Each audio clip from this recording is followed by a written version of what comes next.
a lifestyle.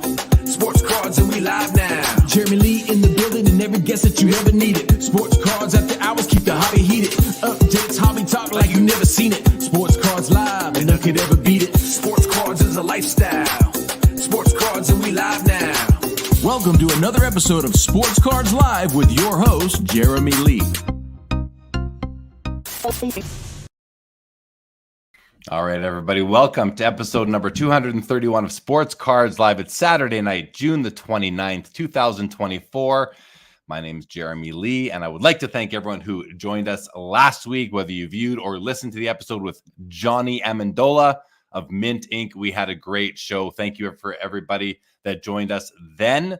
PWCC Weekly Hockey Show is back again tomorrow night with Josh Madigan of The Gong Show, and MC Mondays is back again this Monday. We'll be covering the auction countdowns live here on Sports Cards Live, everybody.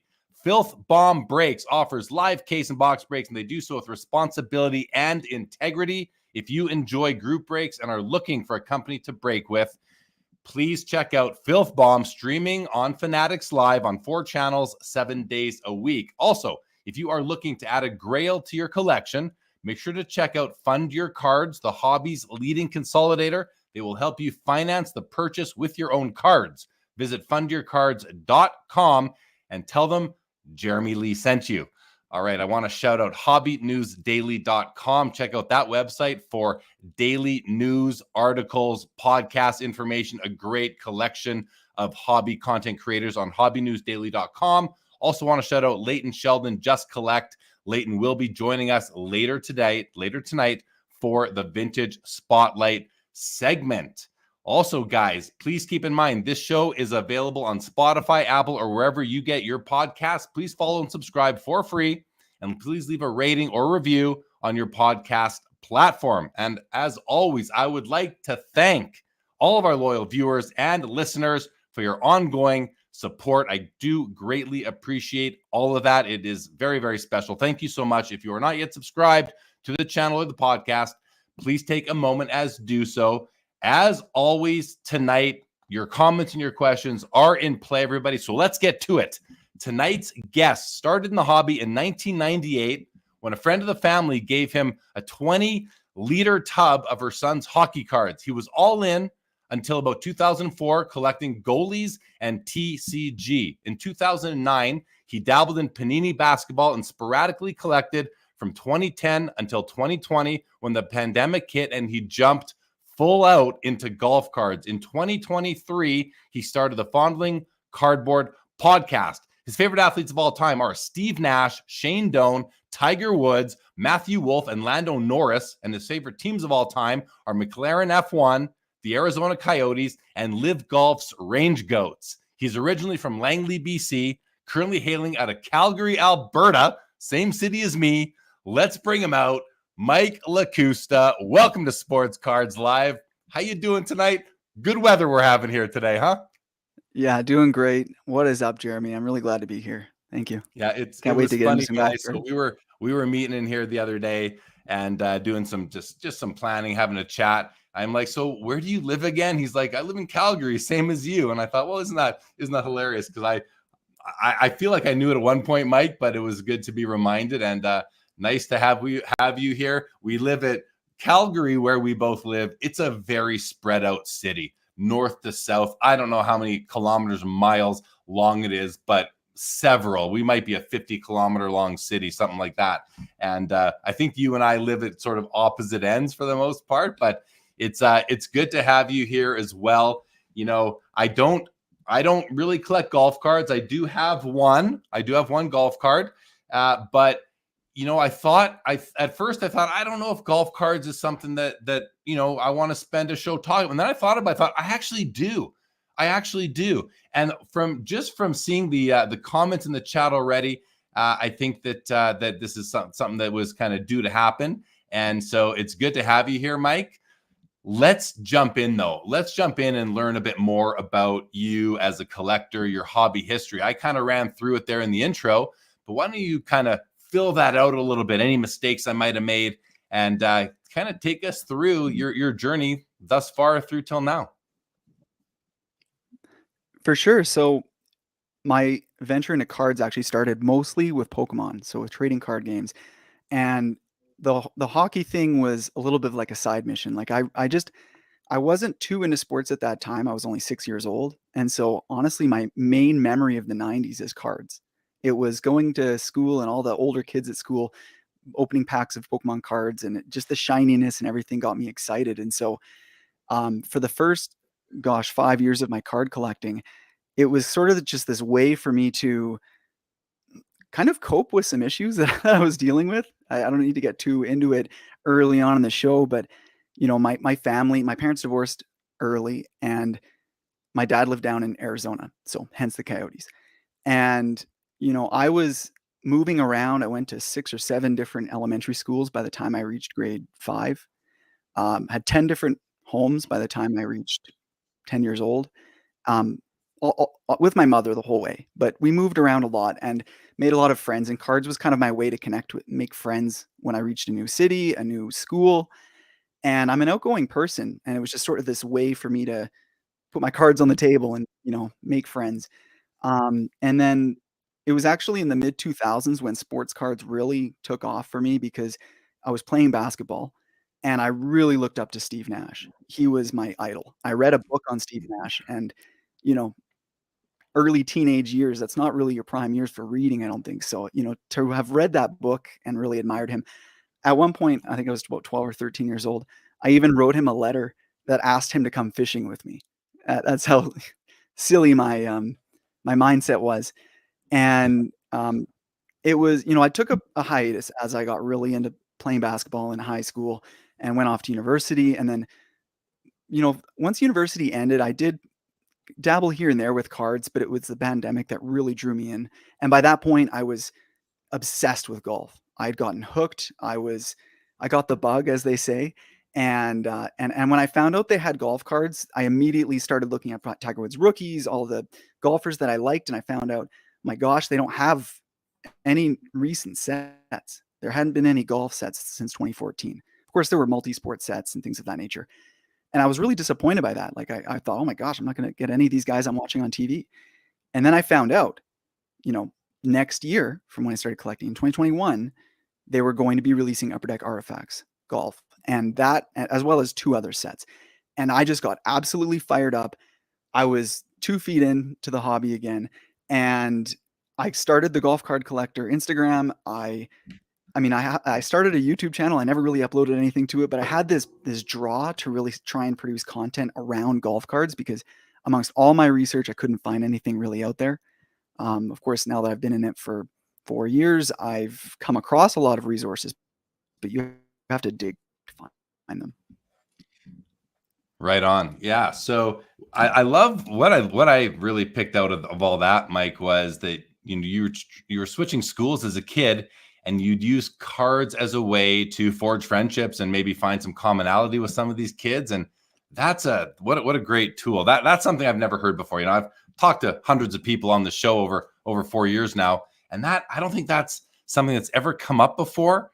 And I kind of want to add that to the list of benefits of collecting cards for kids. And I've never considered that somebody might be moving. Maybe you're in a military family, or your parents move for work on a regular basis. Whatever the reason, what a great benefit cards can be for kids like that. That's awesome. And then you heard that Artifacts was coming out in 2021. Upper Deck announced they were going to put that one out. Artifacts is a pretty cool set. In hockey, it's been around, since I think 2005. Were you familiar with the brand in hockey cards, and did that help cause you to be excited for the golf set to come out?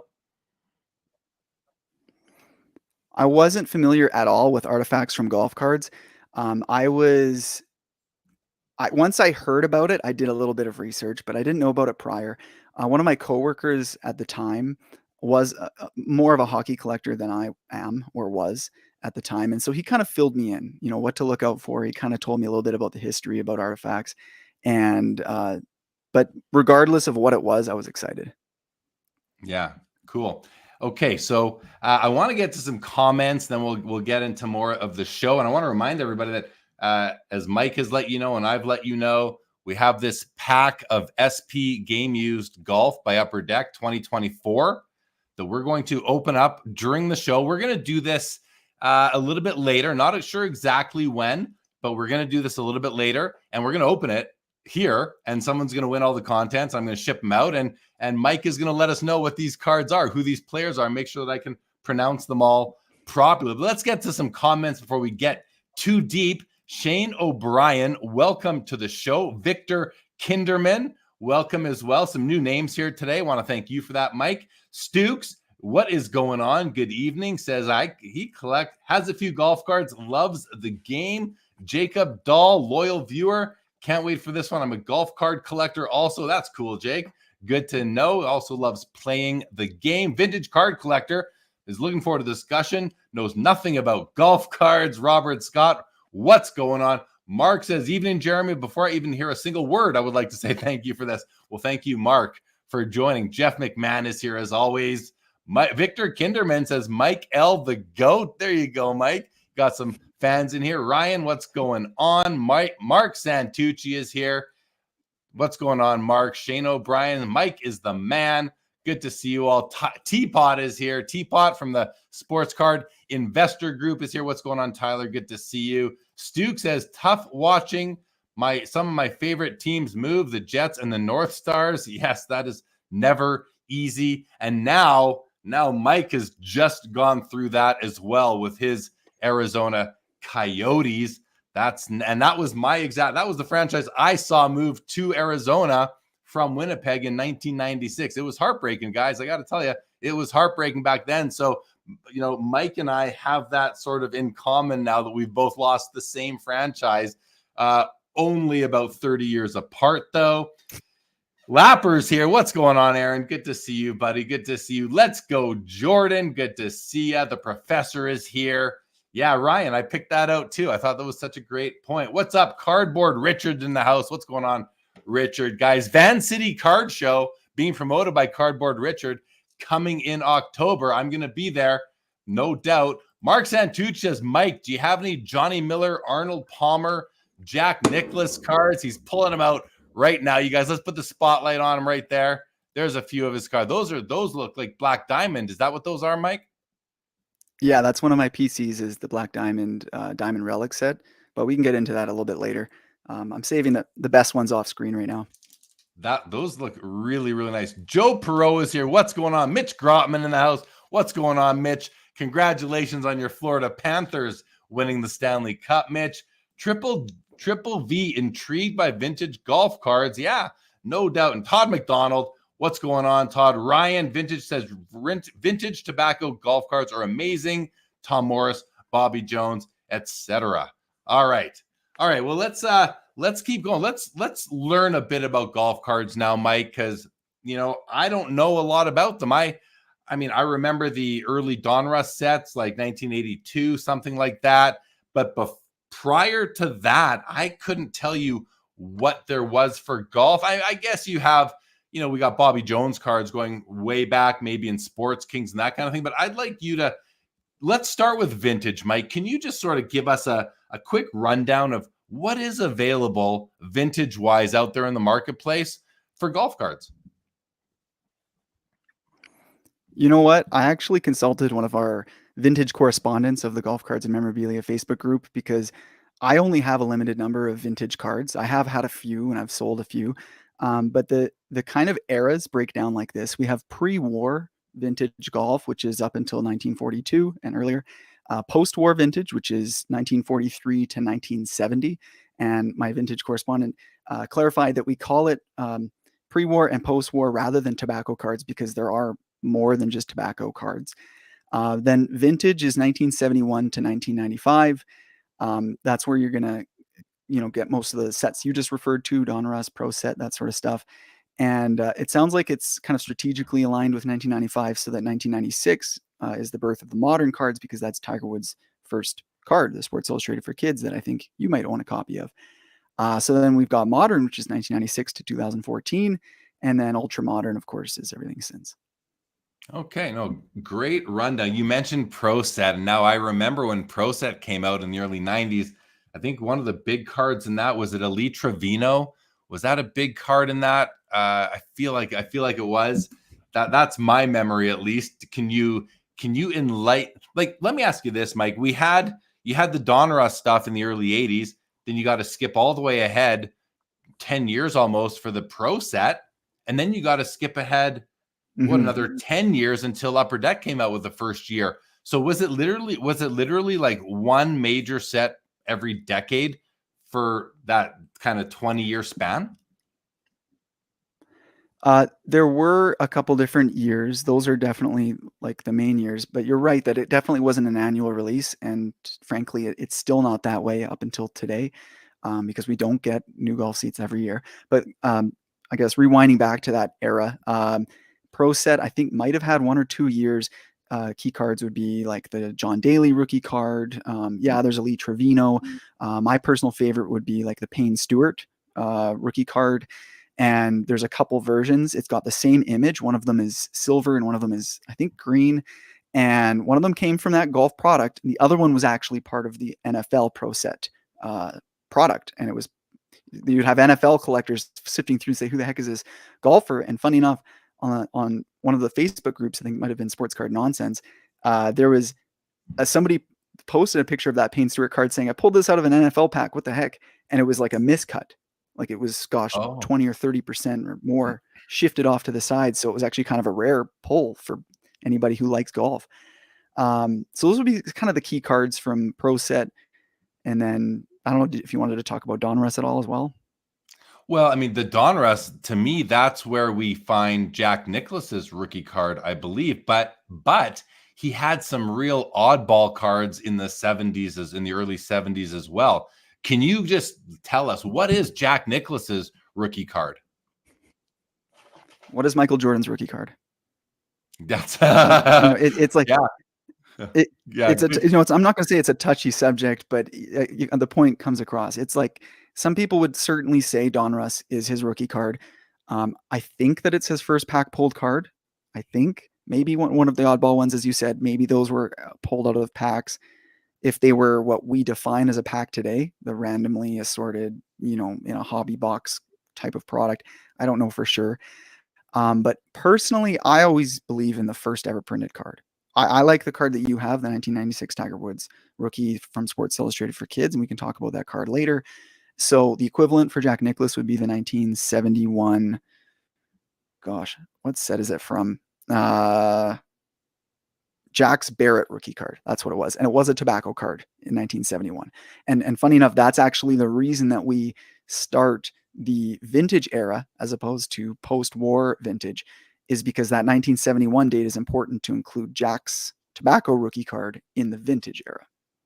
Got it. Okay.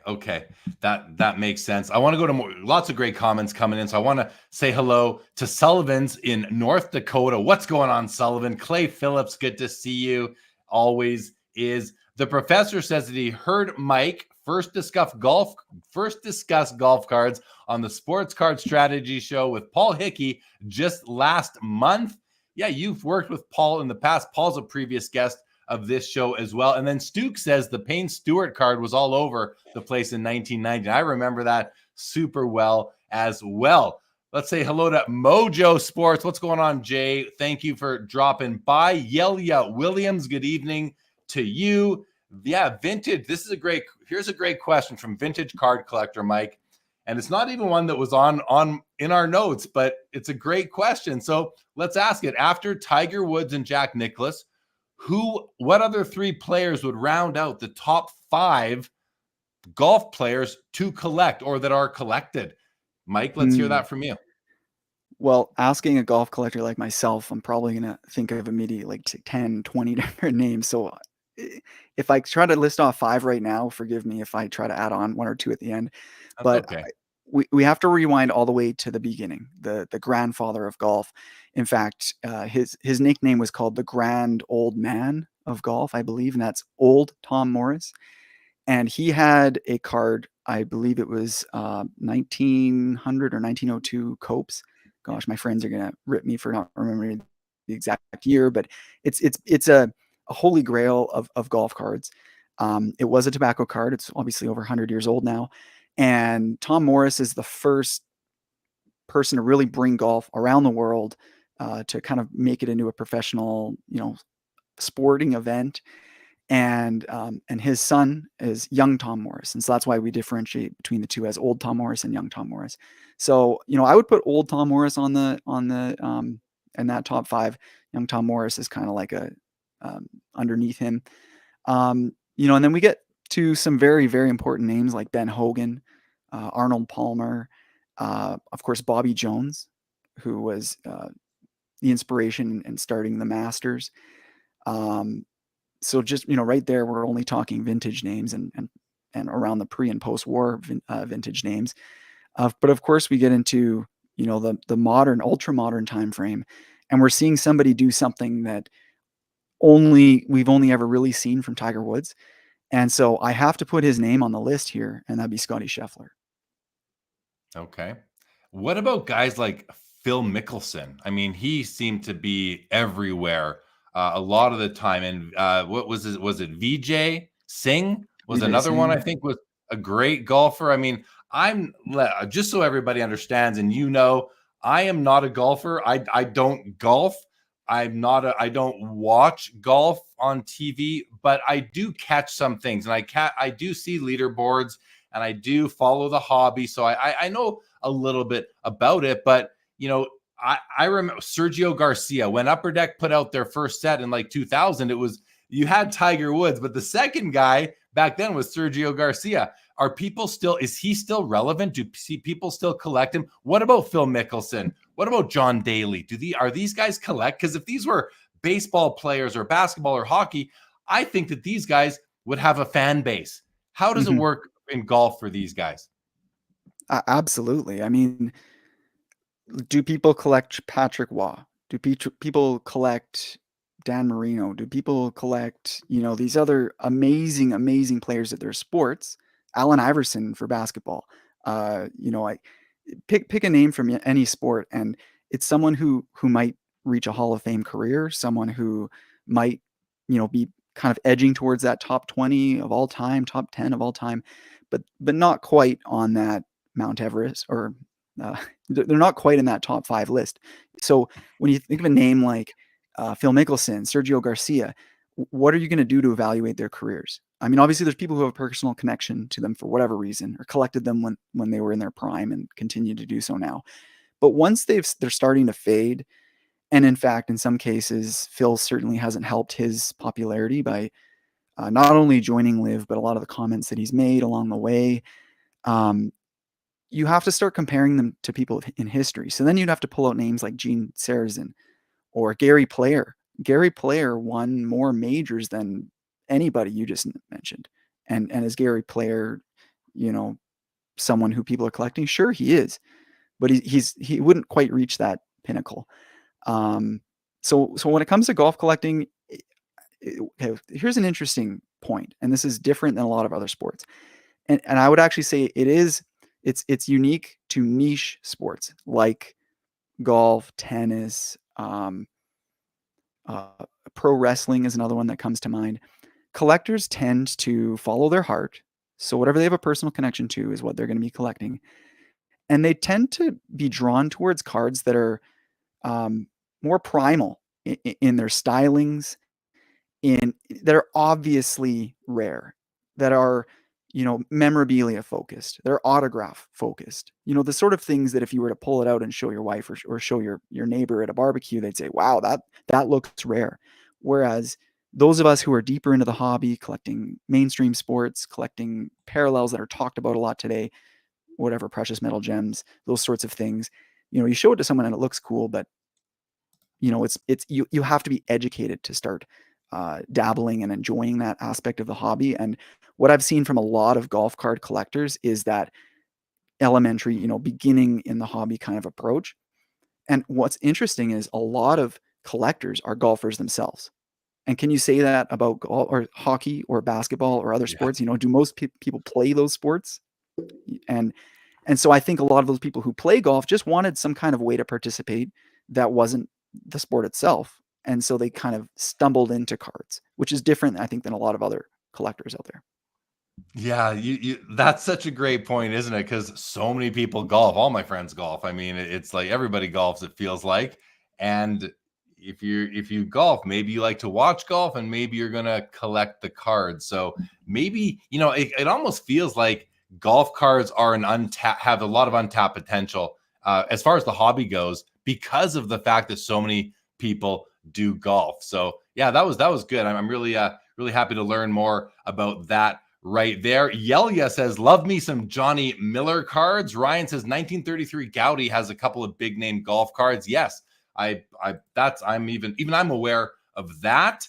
Robert Scott says Payne Stewart was the best dressed man in golf. He was known for that, wasn't he? He always wore his Argyle vest, I believe it was. Mark wants to know, is it possible to ask Mike his opinion on why the 2002 Upper Deck Tiger Woods golf glove swatch card is so amazingly undervalued in today's card market? Mike, can you address Mark's question here? Yeah, of course. It's his second year pack pulled autograph memorabilia type card. If it was 2001, it would be through the moon. 2001 is Tiger Woods' first pack pulled rookie cards. I'm sure we can talk more about that later. I personally agree that it's tragically undervalued, because in 2001 there were only autograph cards and memorabilia cards, but there was no RPA. So it was produced the following year. It's technically not a rookie card, but it is his, only RPA, so to speak. So I agree with Mark, but it just has to do with the fact that it's not his rookie season. All right. No, there you go. Good reason.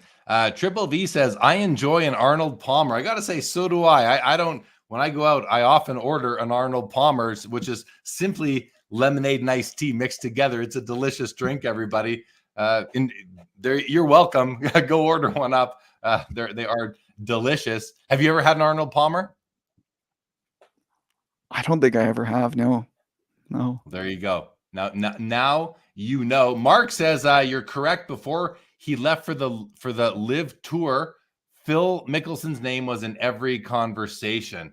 Yeah, I mean, Phil was everywhere on TV all the time, and Mark goes on to say they are still collected, these cards of all these real, legends of golf. James says, please do not Sharpie your PMGs.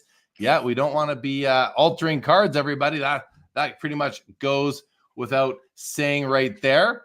And what Mark also says, as much as I want there to be one sanctioning body in the game of golf, if they want to keep the collectability and popularity of the players that move to the LIV Golf Tour, they need to make golf cards for them. And well, Panini's about to do that. Isn't that right, Mike? Yeah, I don't know how deep you want to get into that right now, but LIV is going to Panini is going to be producing cards for LIV, and it's very interesting because they have a deal with the league, whereas Upper Deck has to contract with every individual player. Yeah, for sure. I do want to talk. We're going to get into that right away here. But first, a couple more comments. Yelia says that Nick Faldo is the Tim Duncan of golf cards. And Let's Go Jordan says my favorite golfer is MJ. Had to get that comment in right there. Shane O'Brien says Arnold Palmers are so good. The Arizona iced tea cans for 99 cents each. Yeah, they really are delicious. But because right now I wanted to transition from that vintage conversation and really you informing us to the modern. What does the modern program of golf cards look like? We know Upper Deck is making cards for PGA, but let's take a second and talk about what is about to come with Panini and the LIV Golf Tour cards. And my question for you is the golf card collecting community excited for this? Yes, I would say is the answer. Of course, it's controversial and there's mixed reactions. LIV is a controversial subject for so many reasons. First and foremost is there was controversy surrounding their backing, their funding. It was, I don't need to provide a huge history, but there's been this ongoing push for team events for golf for decades, going back to the mid to late 90s. And it was actually Greg Norman who's been trying to push this that entire time. And it really only came to the public's eye recently as LIV blew up. But he tried to produce, I forget the names of them. And in fact, I'm planning on doing an entire sort of series about how LIV came to be on my podcast. But he tried to create like the PGL, like the Professional Golf League, multiple times and kept failing. And a lot of it came from PGA Tour members and boards trying to say, well, no, you're going to be splitting the sport, which of course, eventually, once he succeeded in doing this with funding through the Saudis, it did split the sport. So when LIV came about and started recruiting players, the PGA went on the offense as their defense and tried to attack them from an ethical perspective, saying it's blood money, saying all the terrible things that the prince and the government has done out in that part of the world in order to basically convince its tour members not to leave and take the cash and leave. And so that comes kind of the second contentious point, is that there's only so many people who could sign a LIV contract. It was very lucrative. Like, we're talking hundreds of millions of dollars for the top players, potentially. Like, I'm sure they would have offered Tiger $1 billion to join. And some players were declining based on whatever reason, ethical, not wanting to travel on the world, whatever. And so they felt spiteful or resentful towards those who did take the money. So all of this has culminated in fans and viewers not really knowing how to feel. Some people have strong feelings one side or the other. People should be free to do whatever they want and join LIV, or, we should keep the history and the legacy of the PGA intact. Otherwise, what's going to happen to the history books is there going to be an asterisk next to Scotty Scheffler's name because he's not playing against Brooks Koepka and Phil Mickelson and whoever else is currently a superstar on the LIV Tour. As often, of course, he still encounters most of them at the majors. Collectors are looking at this, though, in my eyes, a lot of people I talk to, trying to set all of that off to the side and say, ultimately, Upper Deck has been the only real producer of golf cards. There's some great looking and collectible Leaf cards, some totally random stuff as well, Super Glow, and I'm not going to name those kind of companies, but for a company like Panini to come in, it's going to do a multitude of things. It's going to put Upper Deck, some pressure on Upper Deck, to be frank, because LIV has Panini is going to have all of the LIV players in their set. It's going to be a complete checklist. And one of the biggest complaints these days is that our golf sets are only partial. They're like 50% of the players. There's some key names that are missing. And we can get more into that later.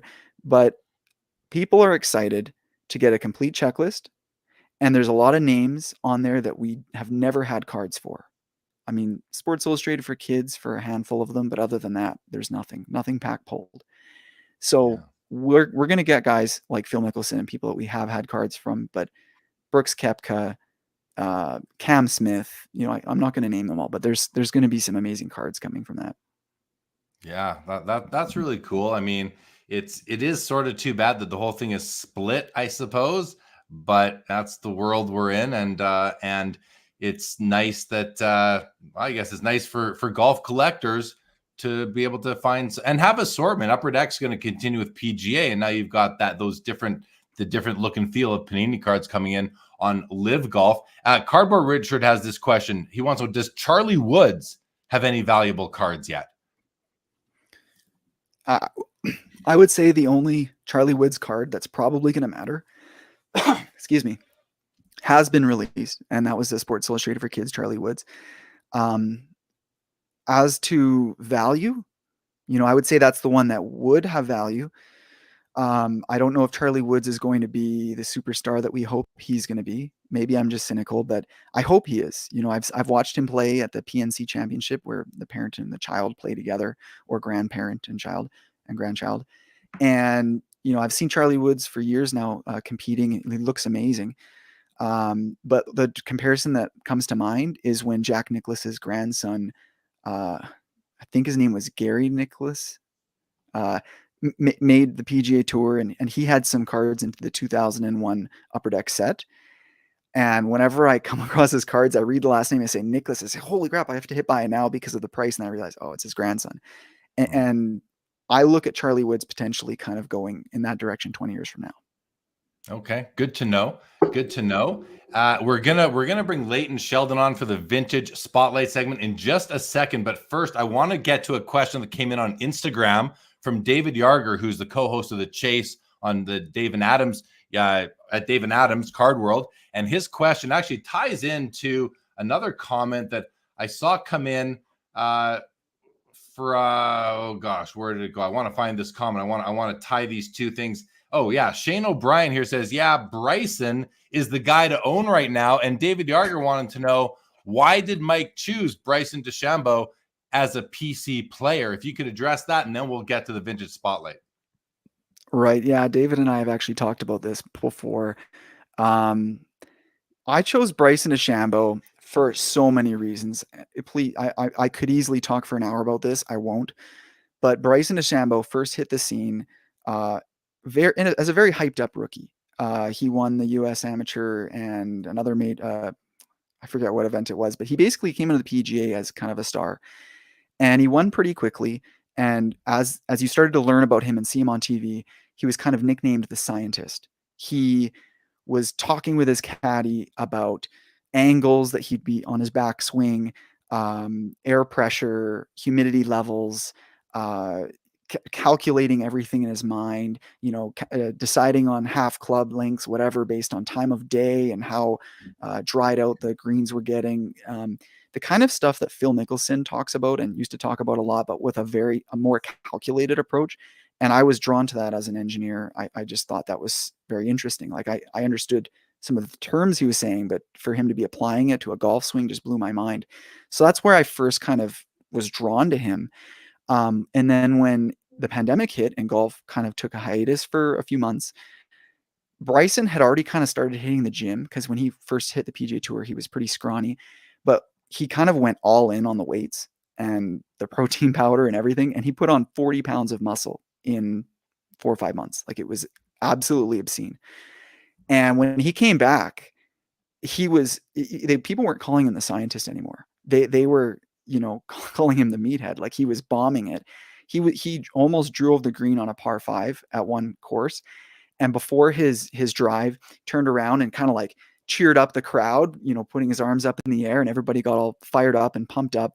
And it just was one of the most electric things that I had seen on a golf course, barring what Tiger Woods did many times. But I was just drawn to him because of the excitement, basically. And we could talk more about Bryson, because there's been a lot of recent developments. Or do you want to move on?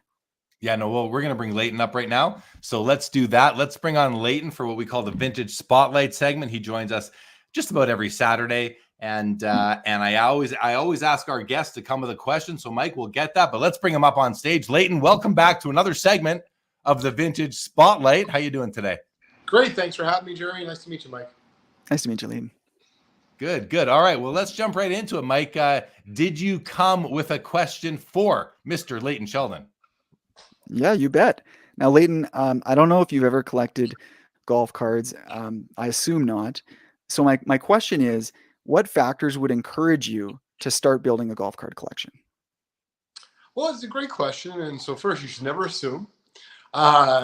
Secondly, I actually do collect golf, but in the sense of, when I try to get things from my PC, whether it be it's a card, Mike, or if it's a photo or really a piece of memorabilia, I try to have it be important to me. I mean, I hope it's important, of course, in the course of sports history and history at large.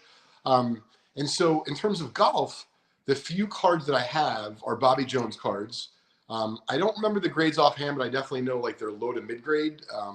I think that my Lambert and Butler Bobby Jones is higher grade than my Sport King Bobby Jones. But nonetheless, they're two great cards. And, I have a couple Tiger Woods cards. I believe I have a couple Jack Nicklaus cards that are signed like his 81 Donruss. But if you're asking me what it would take to, if you will, widen my collection, I think number one, education. So, for example, I thought about before I came on here, like if I had a real card collector, that knew what they were doing, they're very savvy, like I can tell you what I'm looking for. Forget about if it exists, can I find it? But I really like collecting early exhibit postcards. So I just bought myself a really nice Jack Johnson SGC5 off of eBay. I already have some really nice baseball. I already have the mic in. So I was thinking, Mike, if there was a nice early Bobby Jones, I don't think it's an exhibit, but a postcard, I would be into that. So my point is, I don't really know a lot about golf cards. So if there is a place to go, and maybe you're the place, I don't know. But number one, that's education. And number two, I think if you play the game, you are going to eventually tend to want to be interested in. Now, you might want to just get Tiger Woods' cap or his T-shirt versus like an autograph or a card. I get that, but I don't really follow golf closely enough to know like how the numbers are trending. I myself play tennis, and I found myself like looking like, all right, how do I get the best tennis card? What is that? That was my point about playing it. If you go to a golf course, I got to think people are there. Some of those people would want to collect golf cards. Yeah, I just got to jump in, Mike, because I made that exact same comment earlier. And I wasn't watching. I'm sorry. No, it's okay, because we were talking about a lot. What Mike had said, Leighton, was that so many people that collect cards already play golf. But how many people that collect cards are hockey players or football players or basketball or baseball? And maybe you're playing some slow pitch now or some beer league hockey. But, you know, everybody seems to play golf. So I thought that was, I think we're all kind of thinking that same way. I think that makes a lot of sense. But Mike, I want to just expand on your question a little bit for Leighton, because Leighton, you know, growing up, you know, through the late 70s, the 80s, you heard about Jack Nicklaus all the time. You know, the what do they call him? The Golden Bear, or just the Bear? I don't know. I'm not sure which one, but Jack Nicklaus. I mean, he was everywhere. And don't you think, Leighton, that like, isn't he kind of the Mickey Mantle of golf? But just he has no cards until 1971, a tobacco style card. Leighton, I guess my question for you, and Mike, I hope you don't mind me kind of piggybacking on it, but Leighton, if Jack Nicklaus had a library of cards that resembled, say, a Bill Russell, I'm picking basketball because they don't have, you know, Bill Russell only has like, what, 8 playing days cards. Don't you think that those would be humongous in our hobby? I not only agree with you, Jeremy, but I also think it actually hurts, for example, the Jack Nicklaus collectors, in the sense of, if there was a card every year for 15 years, 18 years, there'd be a run in the registry. People be excited. But when there's actually only a few of something, what I've learned in our hobby, it doesn't really matter if it's a card or if it's a piece of memorabilia. Sometimes rarity or scarcity doesn't always work in your favor. And I think it's kind of funky that there is some Jack Nicklaus cards, but there's not that many. And considering how many Tiger Woods cards there are, it's kind of nutty. And I really do agree with your comparison about, you know, the Mantle era, because to me, right, Bobby Jones is like the Ruth era. Tiger Woods is like the MJ era, even though Tiger Woods came, you know, pretty much after, I guess. But nonetheless, you know, that's what I was talking about with education, Mike. I follow golf closely enough to know about, you know, your collection with DeChambeau and like, you know, other Bryce and like other guys, but like, I still don't know enough about the sport versus the cards, as Jeremy was saying. And considering what I do for a living, it's kind of interesting. I don't really know why that's the case, but that's the scoop. Well, there's just not a lot of it out there, I suppose. And that's part. So it's, you know, but guys like Mike who are creating content about golf, he's got a lot of his golf collector buddies here in the chat. I mean, it's those guys that I think are, you know, it's like the responsibility kind of lies with you guys, because no one else, like, it's one of those things that no one's going to do unless you do. You know, maybe there's some people that'll come out, rise up, and you'll get to know them. But I think it's so great that there's golf card communities and there's golf card collectors, and they're as passionate about it as many other sport card collectors are about the sports that they collect. So I think it's just awesome. And I'm glad we're doing this episode too, to shine even more light on the golf segment. Leighton, did you come with any question that you'd like to ask Mike yourself? Well, I kind of asked it already. Is there a Bobby Jones postcard / exhibit type postcard that you're aware of? And if so, do you have one for sale? I definitely don't have one for sale. I've cleared out most of my vintage cards, to be frank. I actually don't. When you say postcard, do you mean literally like a novel, like a postcard that you would mail to your family back home? Yeah, so I'm not sure if you're familiar with any other sports like baseball, exhibit postcards that were started in the 20s, but went all the way up to like the 60s. They were very, very, very popular, like in vending machines. I don't know if it was a nickel or a penny or a dime, but a lot of those times, Mike, people didn't actually use them as postcards. And to be clear, I actually enjoy when they're used as postcards, because it kind of, you know, it's like a little snapshot of history. But nonetheless, I didn't know if something like that existed for Bobby Jones. I don't know for sure. I know someone who would know, though. So I'll touch base. I'll actually mention his name. John Morton, who's one of my friends, who's huge into vintage. he would absolutely know. So I'll send him a DM just after I this. really appreciate it. Let me know. I'd love to know the scoop. Well, we have a viewer in the chat right now. Ryan says there's no postcards of Bobby Jones that I know of, like pre-war baseball postcards. But that said, let's not let that stop you, Mike, from reaching out to Mr. Morden and asking, I forget the first name he said, and asking him just to, like, let's make sure, because could be some interesting results there. All right, so before we wrap up the Vintage Spotlight segment, as we've been doing, I want to let everybody know and just sort of announce again, if you haven't heard yet, Leighton, Sheldon, and myself, we've launched a new podcast, a new YouTube channel. It's a spin-off of this segment right here called the Vintage Spotlight Podcast, and it's available on all your podcast platforms. We have the YouTube channel as well. Again, it's called Vintage Spotlight, and if you would be kind enough and if you're interested, please go check that out. Subscribe to the YouTube channel. Subscribe to the podcast. We greatly appreciate it. We just on audio just dropped our second episode yesterday, and that will be launched on or dropped on YouTube on Monday. Episode number 2. We've had some great response so far to the first one. Very grateful for everybody who's taken a moment to listen to it or to watch it. Leighton, anything you'd like to say on that to the audience? Well, I'd like to add, once again, to what you were saying, Jeremy. I really appreciate everyone who's either tuning in or thinking about tuning in and checking out the new podcast. It's been a lot of fun. And Jeremy, I just wanted to mention this because you don't know this yet, but since you've dropped the audio, and listen, let's be clear, we're getting things started. Things are going to be like this in the beginning. We were hoping to drop the video component on YouTube today. A couple things led us to do it on Monday. Jeremy, I had a few people already say to me, Leighton, I can't find the second episode, the video. I'd really like to see, and I don't want to spoil it for people who didn't see anything yet in terms of like the audio, at least check it out. But it's worth checking out the video component of this particular episode if you get a moment. And that'll be dropping on Monday. That's right. All right. Well, thank you everybody for allowing us to just let you all know that again. Thanks for your time on that. Thank you, Leighton, for joining for the Vintage Spotlight segment here on Sports Cards Live. Mike, thanks for coming with a question for Leighton. Guys, also, Leighton does have his own podcast, Trading Card Therapy. Check that out and follow him on Instagram, Leighton_Sheldon and just_collect. Leighton, thanks so much. Let you get back to your evening.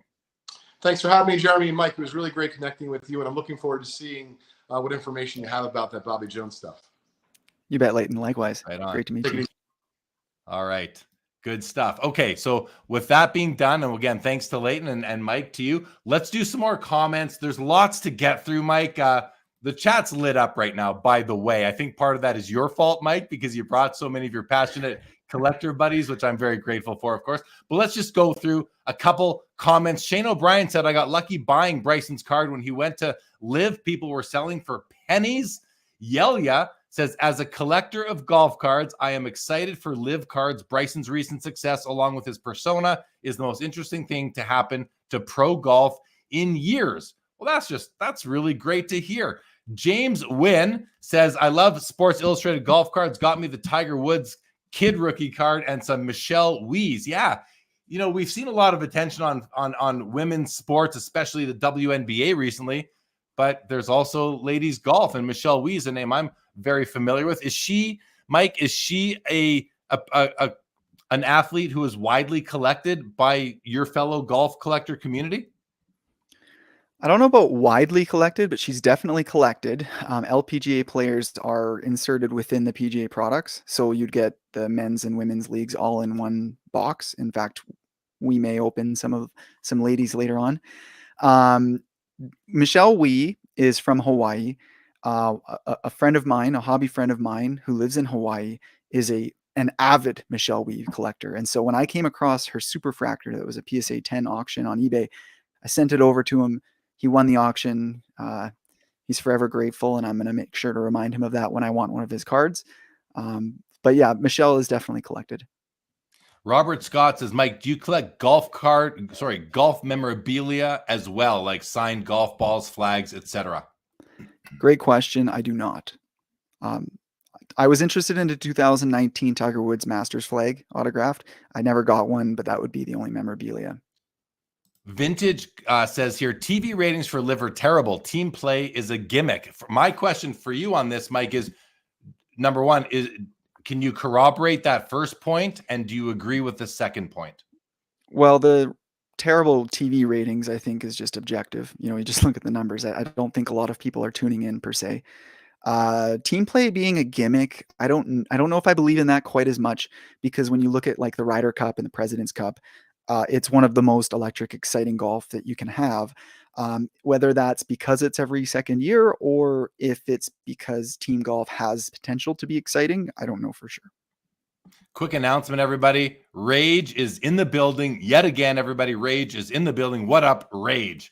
Joe Perot says, what thoughts does Mike have on Tiger Woods autographs? How much does he anticipate Tiger signing in the years to come? And are his autographs coming out of any current or recent products? Tiger Woods autographs come out of most Upper Deck golf products or even multi-sport products like Goodwin Champions, Metal Universe Champions.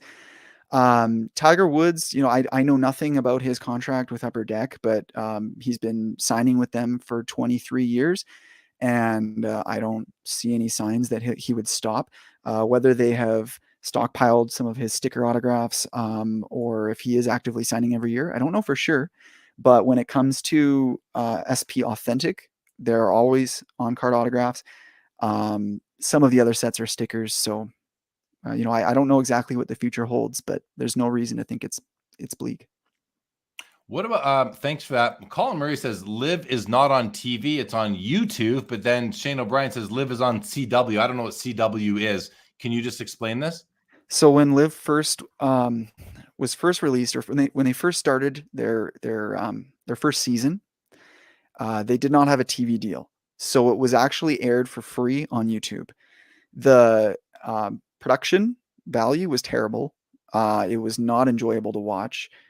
The only reason I would tune in, and I'd tune in for 15 or 20 minutes, was just to see Brooks Koepka or Bryson DeChambeau or somebody that I wanted to see. But I had to turn it off after 20 minutes because it was intolerable. Since then, they have had a deal.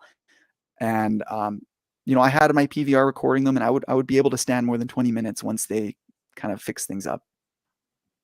Okay. Thanks for that. And then Mark here says, it's really unfortunate that you're correct. I guess that Mike is correct. Upper Deck lost the rights to produce a lot of star player cards. And is that because they left the PGA to go to LIV? Mike, is that the sole reason, or is there more to it?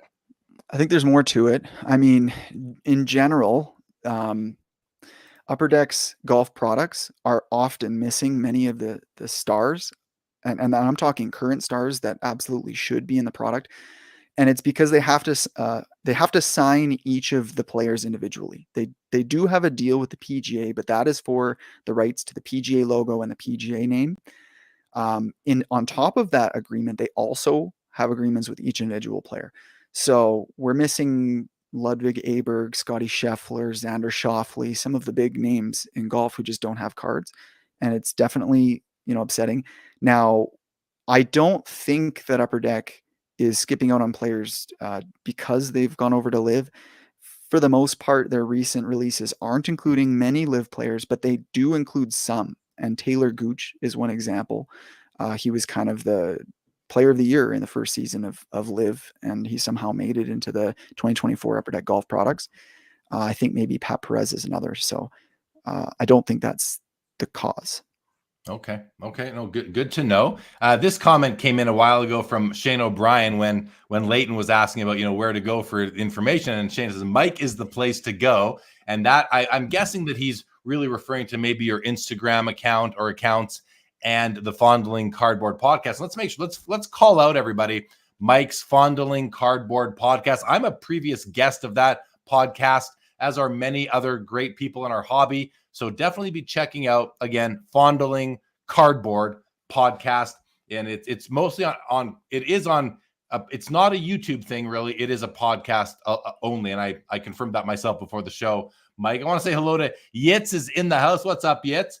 And the professor says, with Mike's definition of vintage for golf, will the Vintage Spotlight YouTube channel help clarify? I don't know, Professor. We haven't talked about that at this point. Rage says, if my memory serves me correct, golf also makes young guns as well. I remember sorting through some of those. Mike, young guns in hockey are very important. They are, almost the main rookie card, it's hard to say what's important. It's different to everybody, but let's say the most widely collected rookie card in hockey is the Young Gun. Has that brand, has it extended out into the golf community as an important card, or maybe not because of the lack of consistent releases? Can you kind of fill that out for us? Of course. And I'll have to give a shout out to the episode I did with you, Jeremy, on Fondling Cardboard. You and I had a really great discussion about this. But for our listeners today, there's a lot of hype right now about golf Young Guns. So I would certainly say there's some buzz around it, and they're being collected and they're being chased. I do hope that continues, because anything that will draw attention to golf products and get people excited, I'm on board with it.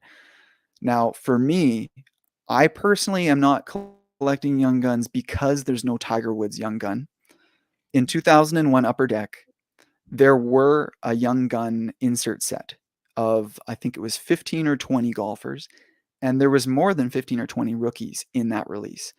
And so, Upper Deck, if there's anybody listening, shoot me a DM, and just, if you were around in 2001 or when the set was being designed, why wasn't there a Young Gun for each of the rookies? If there was a Tiger Woods Young Gun, it would have completely changed the name in our niche of the hobby.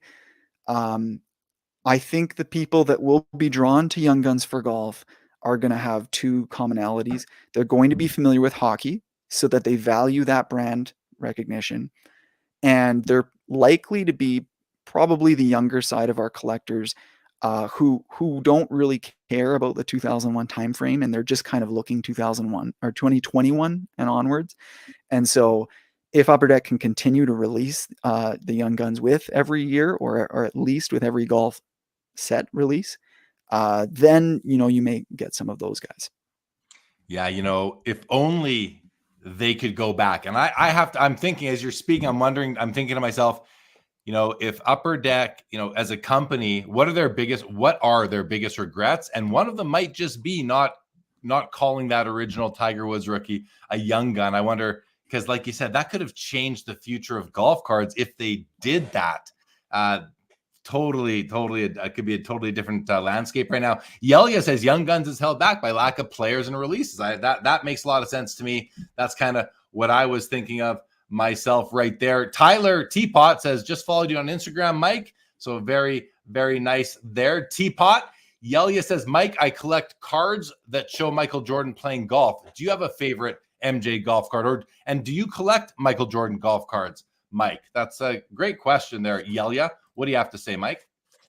Yeah, I do. I'm trying to find one. I had some cards prepared, and I didn't have my MJ collection, but actually Michael Jordan golf is a lane within my collection. I am attempting to collect all of the Michael Jordan golf cards, with a bit of a twist, because a lot of my collecting lanes are high end, and I want to chase the lowest serial numbered parallel or the shiniest version of the card. And with the Michael Jordan lane, for some reason, I don't know why, I want it to be as bare bones, as basic and raw as I can. And so there are some cool Michael Jordan golf cards from the 2012, 2013, 2014 kind of Upper Deck golf releases, where they had non-golfers as part of the set. Like actually Teapot mentioned Jiri. He's fighting tonight against Alex Pereira. Good luck, Jiri. There was Randy Couture, who's a fighter, who has a golf card from around that era. And anyways, there was parallels. So you could get a green out of 99. You could get a red serial numbered out of 10. A couple of years ago, I missed out on a Michael Jordan golf card serial numbered out of 10 on the auction. My bid just wasn't quite enough. And perhaps that's the reason why I'm just chasing the base stuff now. Yeah, could be.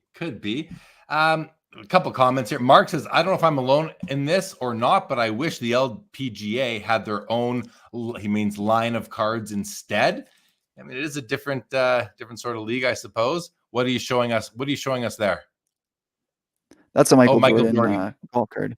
Yeah, that's Michael a 1998 Space Jam card. Oh, very neat. Very, very neat. Mark Santucci wants to know, Mike, here, will there be a lot of golf card collectors at the Cleveland National next month. Will you be there? So I won't be there. You know, I would like to go someday. Card shows is not a huge part of my hobby participation. I just enjoy spending time with my cards. And also, you know, money's tight. My wife's not working right now. And so, you know, the whole family's being funded by my salary. And then if I were to go to a show like that, there's you know, what are the likelihood of me stumbling into cards that I'm looking for or people that I know in my niche? Now, my hobby network is growing, and it's going to include a lot of people who don't focus on golf cards. And so I would have loved to go and see all of these faces in person and shake hands and make memories. And so I hope to one day. Now, one person I know, I know there certainly will be golf collectors going, but in some sort of sad news, one of the most esteemed golf card collectors that I know, I love raving about his Instagram page, and I've always enjoyed looking at his cards. He's a curator of basically Tiger Woods' nicest cards that exist, is basically getting out of the hobby and is selling his, you know, massive valued collection. And so he is going there, and I'm not sure if his intent to go there is to say sort of one last hurrah, or if he's made a predetermined deal to sell some of those cards. But, you know, I would have loved to go to at least see him. Yeah, well, there you go. Well, too bad you won't be there, but maybe sometime down the road, as golf grows in the hobby, maybe you'll make it out there one day. Stuke says, my first Johnny Bench autograph was on a senior PGA pairings guide and course map. Johnny was playing in the event. Very cool, Stukes. Very cool. Okay, so we got to switch it up because we got a lot to get through still, and we're kind of, I can tell we're taking some time here, but this is really interesting stuff. So first of all, I want to totally change the topic, and I want to ask you about the Arizona Coyotes leaving Arizona, the Phoenix area. Again, I went through that when that same franchise, when it was previously called the Winnipeg Jets, left Winnipeg in '96. Mike, what is it? What are you going through? Because Mike doesn't only collect golf cards, guys. He collects Arizona Coyote cards. He collects Steve Nash cards. He has a personal connection with Steve Nash, among some other things.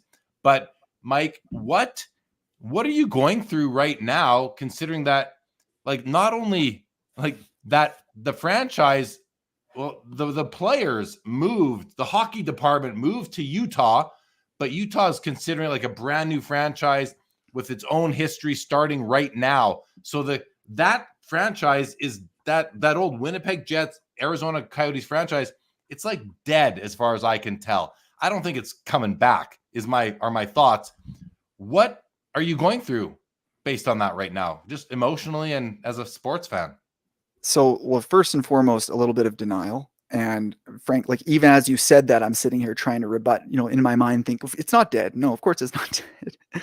And that's why I gave fingers crossed, is that yes, Utah is going to have their own history books and all that, but there's also a lot of kind of contractual stuff that's happening still.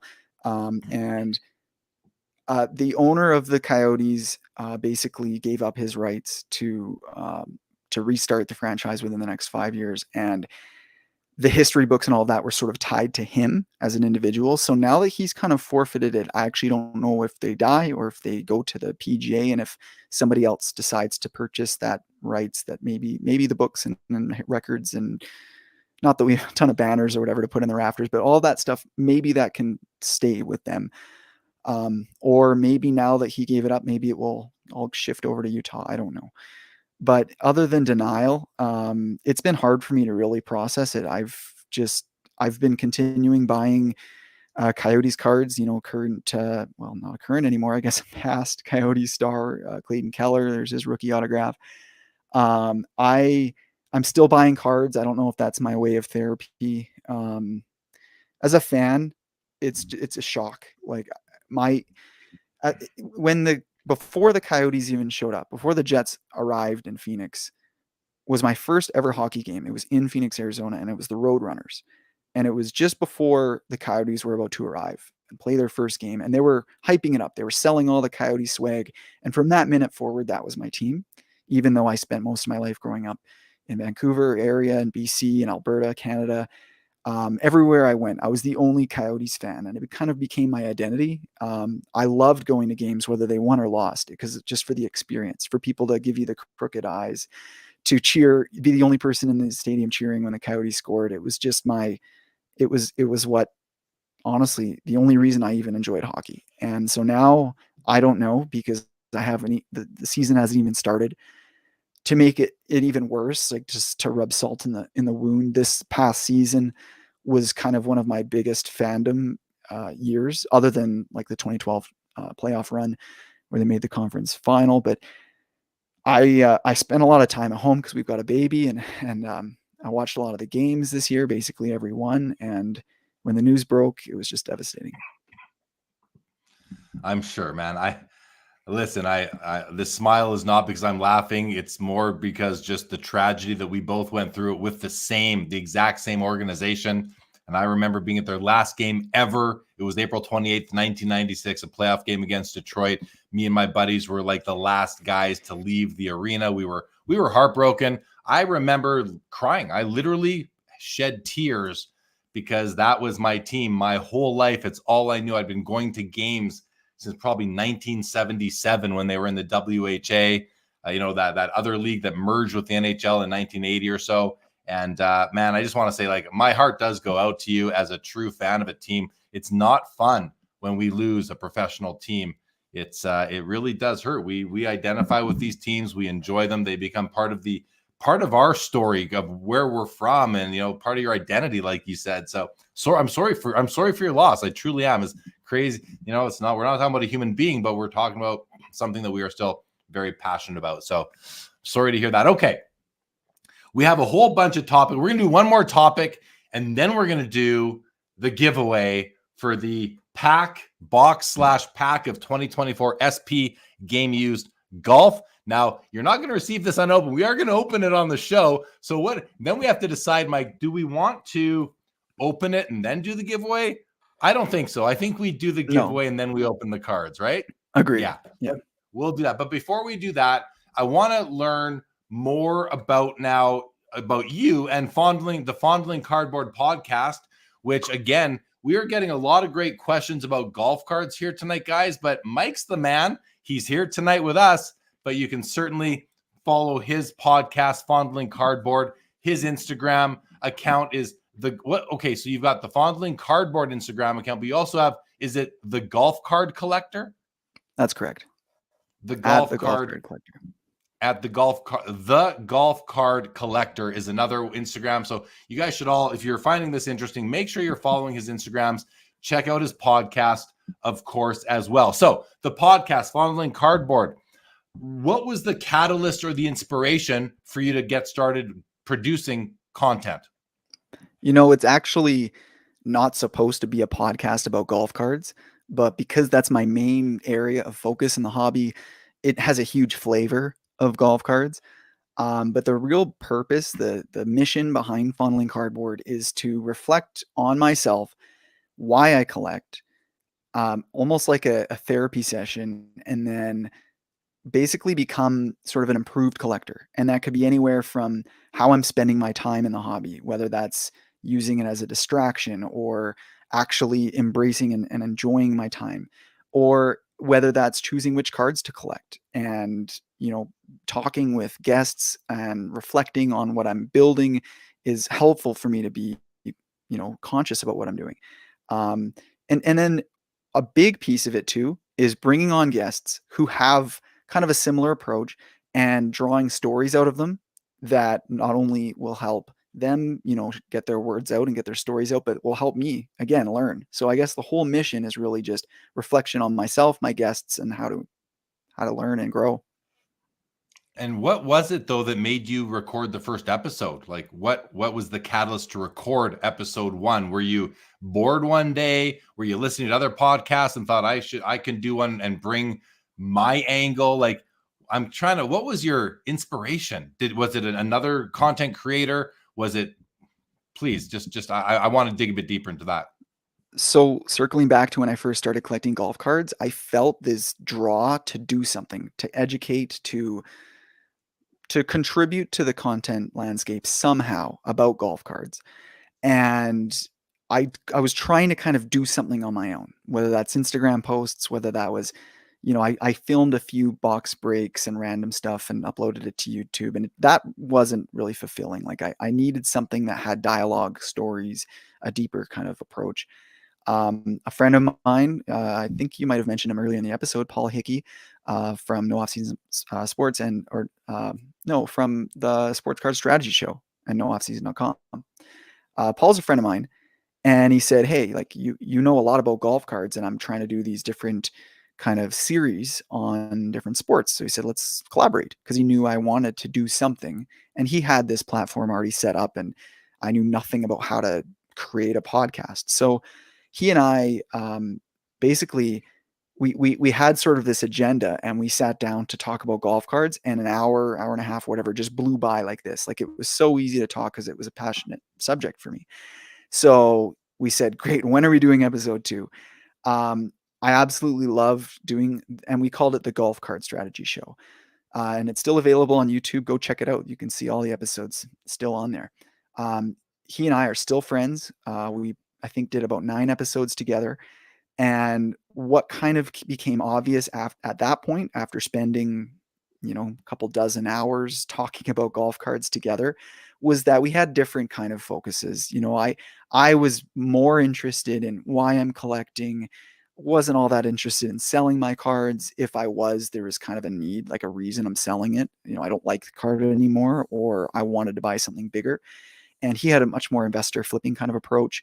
And it kind of, there was no tension between us as friends, but there was tension in the conversation about which direction it was going. I might go down a rabbit hole about collecting, and then he'd try and bring it back to investing. And so we sort of decided, you know what, we've done a lot of content on golf cards. Maybe, I'll just feature occasionally when there's a special occasion that revolves around golf.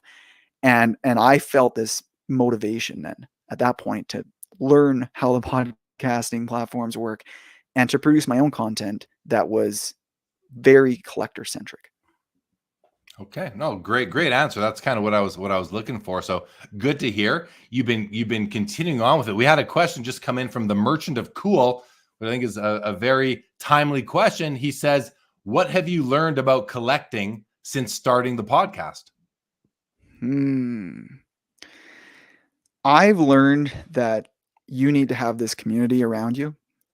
Jeremy, I think this is maybe something that we were planning on talking about. Go ahead. Since I started the podcast, I've been getting DMs from people.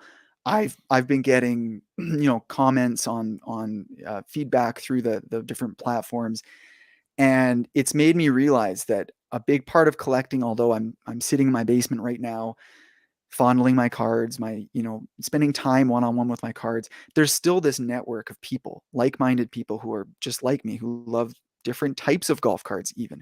And from starting the podcast and just kind of putting my name out there, it's helped me build new relationships that I never would have reached out to and I never would have connected with before.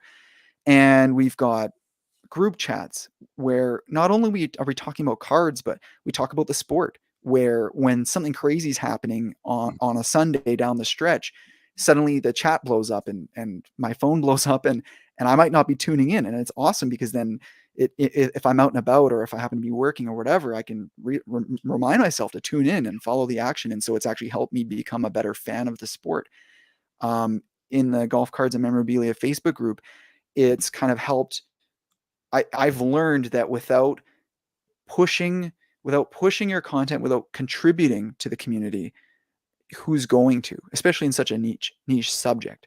So I make a big effort to post asking to see people's cards, even if I'm not looking to buy any cards. I have like an automatic feature within the Facebook group that posts weekly saying, what are your wins? Show us the cards that you got picked up. And people, it was slow to kind of catch on, but now every week people are posting pictures of the golf cards they picked up. And then it's going beyond just myself, because now I'm seeing people that I know from the golf cart community liking and commenting on other people I know in the golf cart community. And that's the biggest thing I've learned, is that, you can collect on your own, but it can be lonely. So get out there and build a community.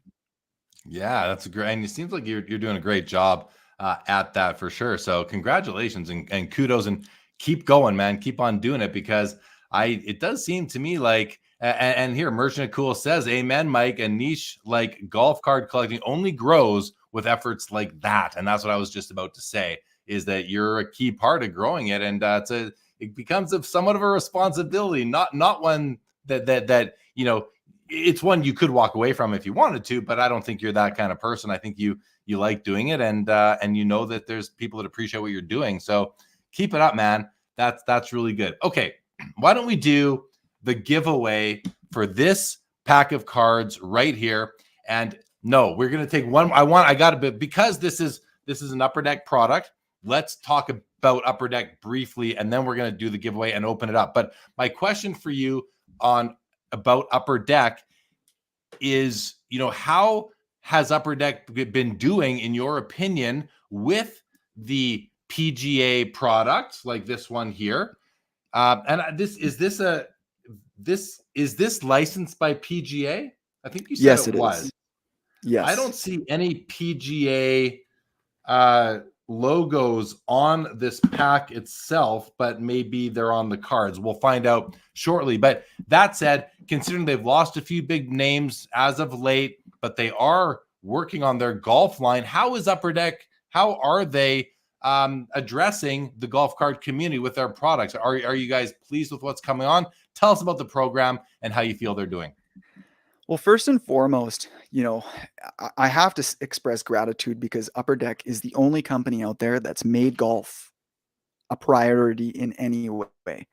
Even though there's not annual releases, and it seems to come in these waves or these batches, like in 2021 and in 2024, there's 3 sets in each of those years rather than kind of spreading it out.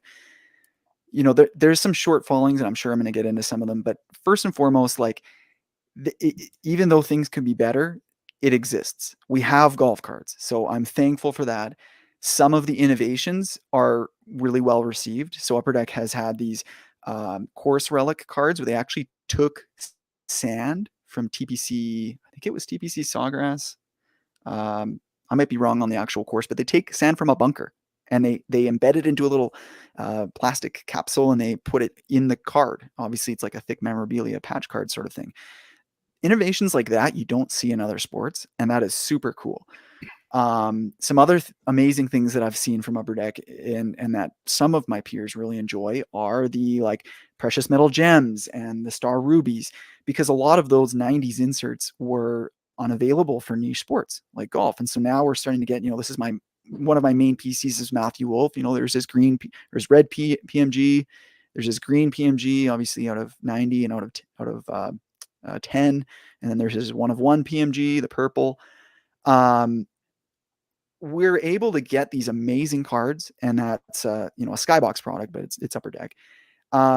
Here's another example, to have this superfractor style of thing. Upper Deck's probably going to cringe if I call it that. It's a golden treasures card, and another 1/1 and this is Will Zella's Taurus rookie card. Cards like this really get me fired up.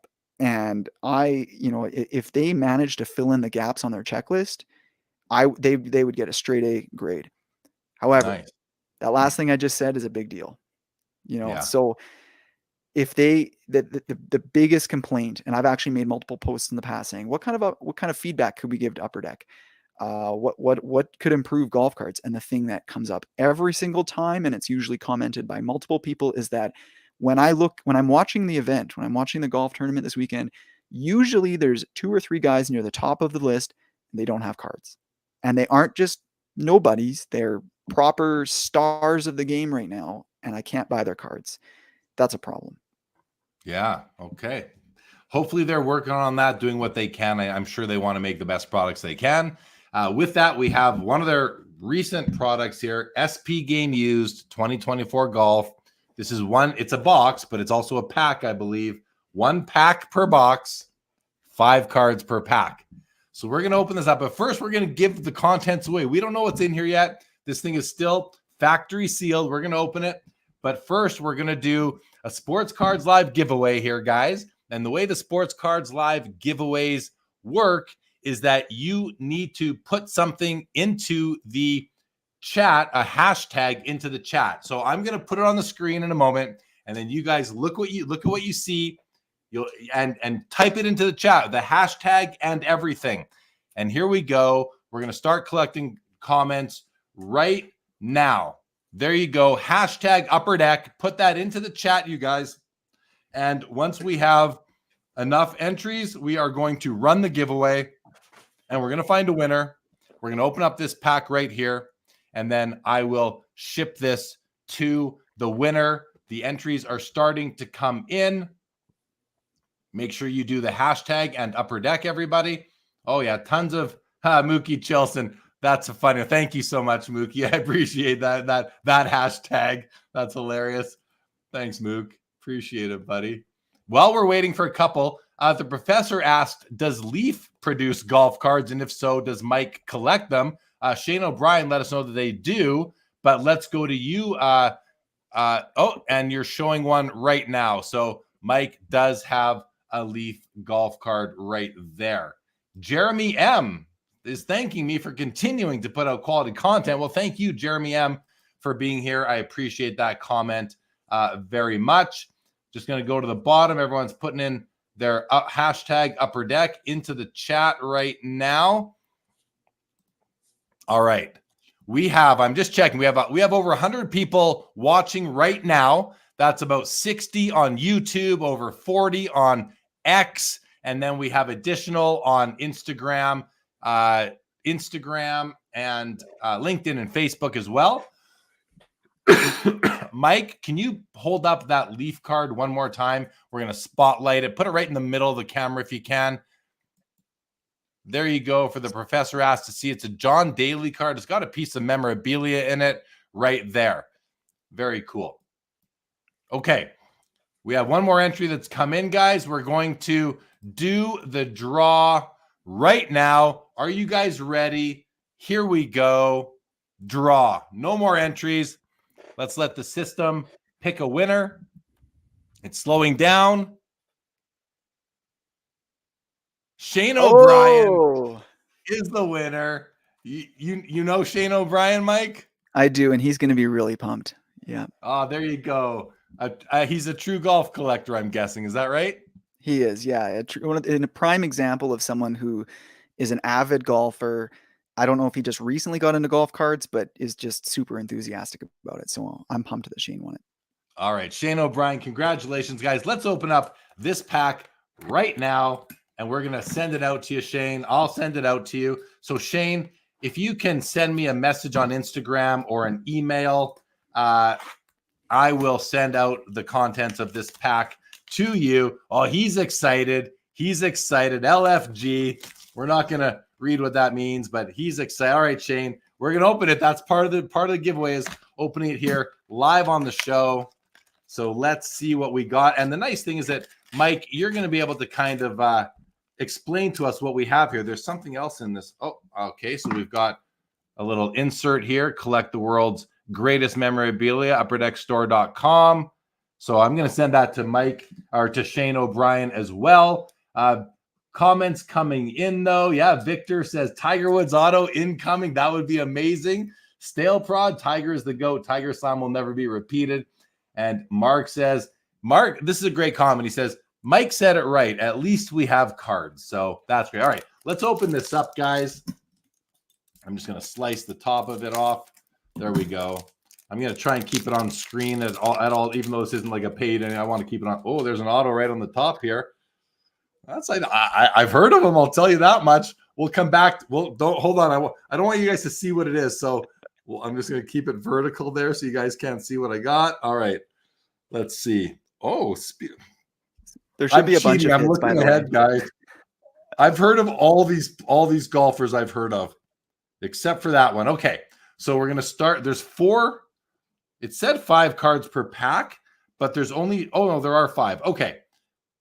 Oh, that's really cool. I don't know who this is, but his name is Chris DeMarco, and that's a piece of something there. All right, let's hold on. I want to keep does it tell us what that is? Just says golf memorabilia. So Chris DeMarco, that's for you, Shane O'Brien. Next card that you are going to get is this one right here. Fred Couples. I guess it's like a base card number 28, Fred Couples. So heard of him. The next one is Vince Whaley. I'm not familiar with Vince Whaley, but it's a rookie and it's not a Young Guns, but it is a rookie. Mike, are you familiar with Vince Whaley? There are definitely some golfers in this set that I'm not familiar with. There's some European golfers. There's some rookies. Kudos to Upper Deck for trying to bring in some up and comers that we might not know about. So maybe we'll know about them a few years from now. All right. Okay. Well, then let's do the slow reveal for these.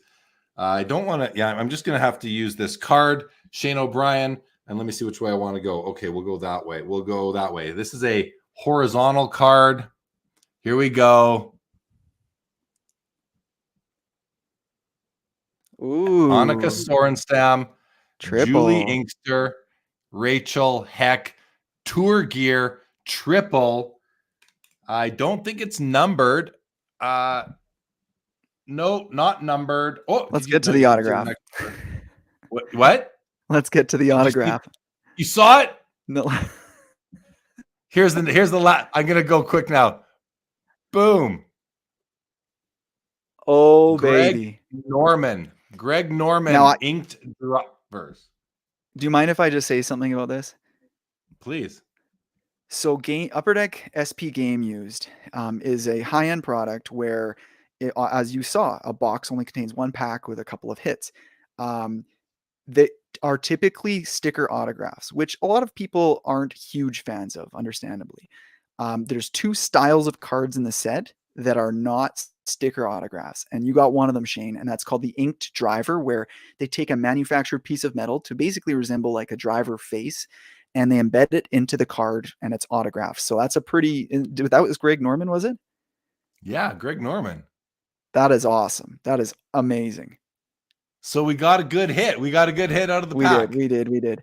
Awesome. The other style of cards that doesn't have a sticker autograph is called leaderboard autograph, so that they've got the person's name spelled out in letters, like you've seen in other sports where LeBron might have L and another card with an E and another card with a B. And they kind of look like leaderboard numbers and letters that they would be switching out on the golf course. Those ones, in my opinion, aren't as aesthetic. They're not as nice looking. So this is probably one of the cooler cards you can get out of this set. Well, and I'm just, this is like I don't know what that material is, but it looks very metallic, and the autograph is it's on the card beautifully. And he's got a pretty cool autograph. It's all contained. It's a great looking card. And it's Greg Norman. I mean, I've heard of him for decades now. So pretty cool. That was fun. Shane O'Brien, I need your address so I can get these shipped. Excuse me. Get this shipped out to you. Shane O'Brien said he's a young player on tour. Must be talking about the Whaley character. Vince Whaley, maybe that's who he's referring to. That was the only guy that we hadn't really heard of. Yeah, James says 3 legends on the woman's card. That was pretty cool. The Shark, says James. Yeah, very good. Lots of Shark comments on here. Merchant Cool says that's player signed. James Wynn says, do you think he's a top 10 golfer of all time? Speaking of Greg Norman, you're shaking your head, Mike, as in no. Yeah, Merchant of Cool says no. No, so saying, he was along those lines of, like, maybe even a step below Mickelson. Definitely a major winner and important player in the sport. He had a bit of a controversial nature, and he was the guy trying to push that professional golf league with team approach, and was finally successful. He was the president of LIV Golf. I don't know if Greg Norman is still the president of LIV Golf, but he was basically the poster boy for LIV Golf. And with all of that controversy we talked about earlier, some people love him, some people hate him. Sweet Norman Otto says all elite cards and games. Welcome to the show, all elite. And Joe Perot says, can Mike think of any golfers who enjoy a sort of niche popularity in the golfing world? Maybe someone who hasn't necessarily won a bunch of majors, but who the fans still adore. Well, Ricky Fowler is like the definition of that. Never won a major, limited number of wins even on tour. But when he came out, he dressed super flashy, like he was wearing all orange with a flat brimmed hat, like a skater boy kind of thing. And he drew the crowds, and he managed to become one of the more wealthy players on tour, even though he doesn't have the actual career earnings on the field. He's gotten all kinds of sponsors and heck, whatever, however else you can make money as a celebrity. So Ricky's still playing. Last year he had some amazing runs. Right now he's in a little bit of a slump again, but definitely Ricky. Now, guys who are actually playing well right now, Sahith Theegala comes to mind. A couple wins on tour, very young guy, very likable guy. Definitely draws some interest. Well, I'll stop there. Yeah, no, good. I mean, yeah, you know what you're talking about, and I think you do. You sound like you do. So it's great. You don't need to list them all, but the few that you do list, that's certainly helpful. You're adding a lot of value here to the show and to the audience. So I'm thankful for that. Colin Murray says totally a top 10 world player. Says the Shark has 91 international wins. That's a big number. 91 wins. What, Mike, can you just, you kind of shook your head. Some people were saying no. Colin Murray says yes. Can you sort of reconcile these two thoughts and then address 91 international wins? That seems pretty important to me, but why or why not do you think he's in that top 10? So the sport of golf, as I mentioned, is going through this bit of a division. And what that really is at the top end of the sport.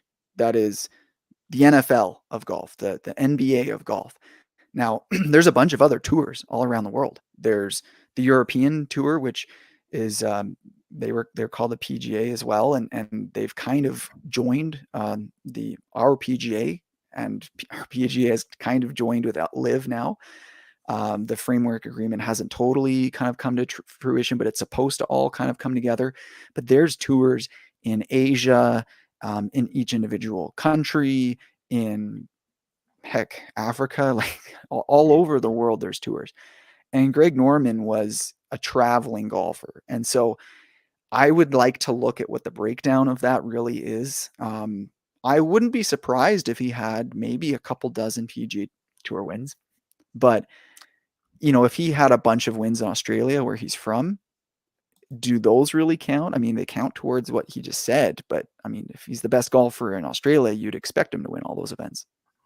Right. Well, it's interesting that you said you'd want to see those wins, because Merchant of Cool says golf legacy is measured by the quality of your wins, not just having them. We talk about Tom Brady, 7 Super Bowls, but a couple of them was he really instrumental in winning them. And I'm not trying to take anything away from him, but it almost feels like in major pro sports, winning is more important than what you did to win, how big a part of the win you were in your position. But that's interesting stuff. Jacob Dahl says golf shirt memorabilia cards are always very nice. Yeah, it's like you get a lot of patterns. They can definitely be nice. James says Greg created the coolest polo shirts for golfers. Colin Murray says I will go up against anyone when it comes to golf history. Vintage Collector says 2 majors does not make you top 10. All right.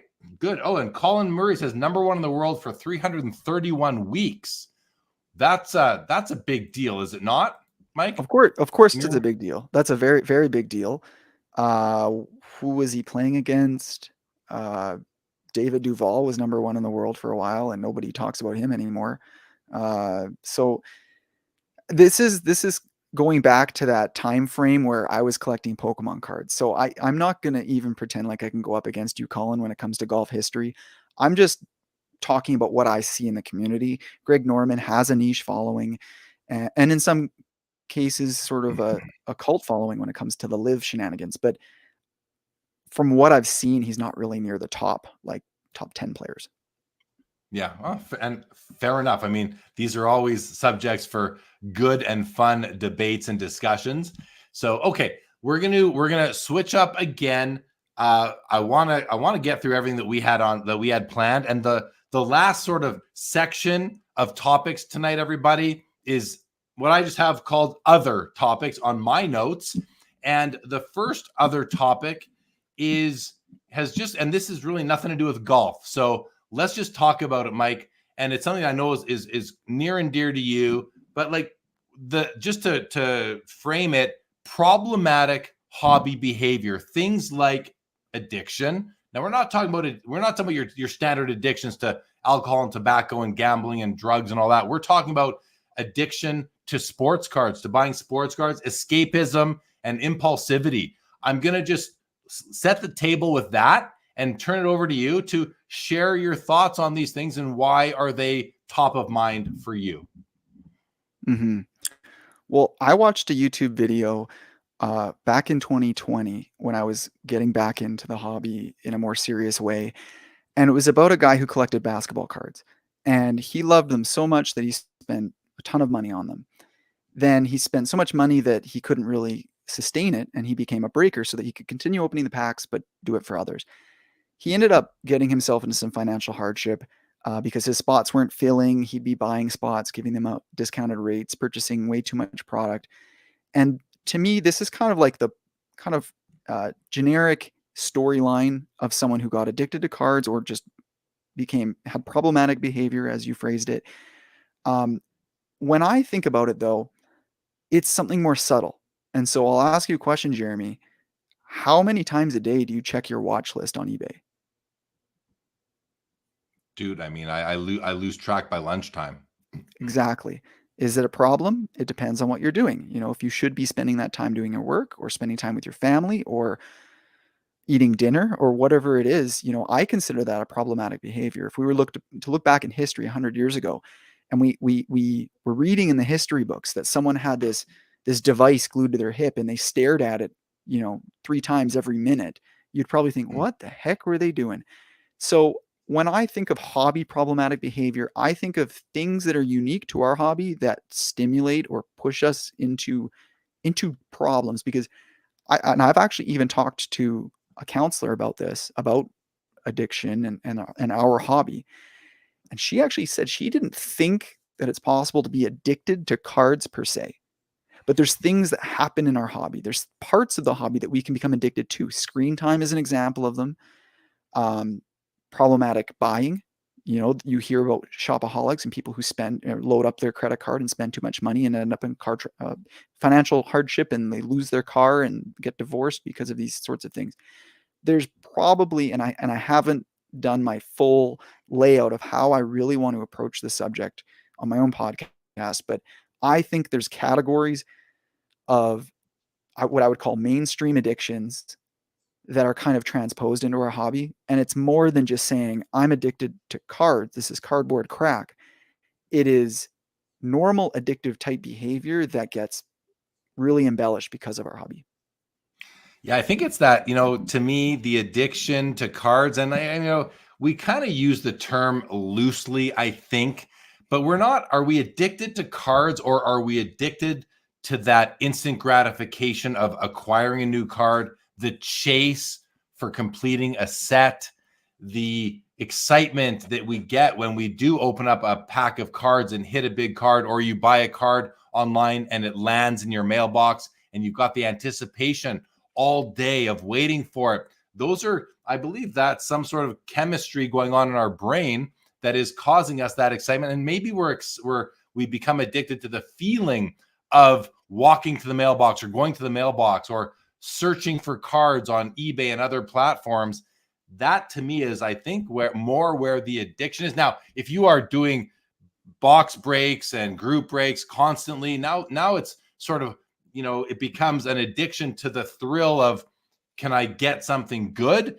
A bit, you know, akin to gambling a little bit. But I mean, yeah, I think you said it really. I never thought of it that way. I don't know that I'm addicted to cards themselves, but I love adding cards to my collection. So what am I addicted to there? I don't know.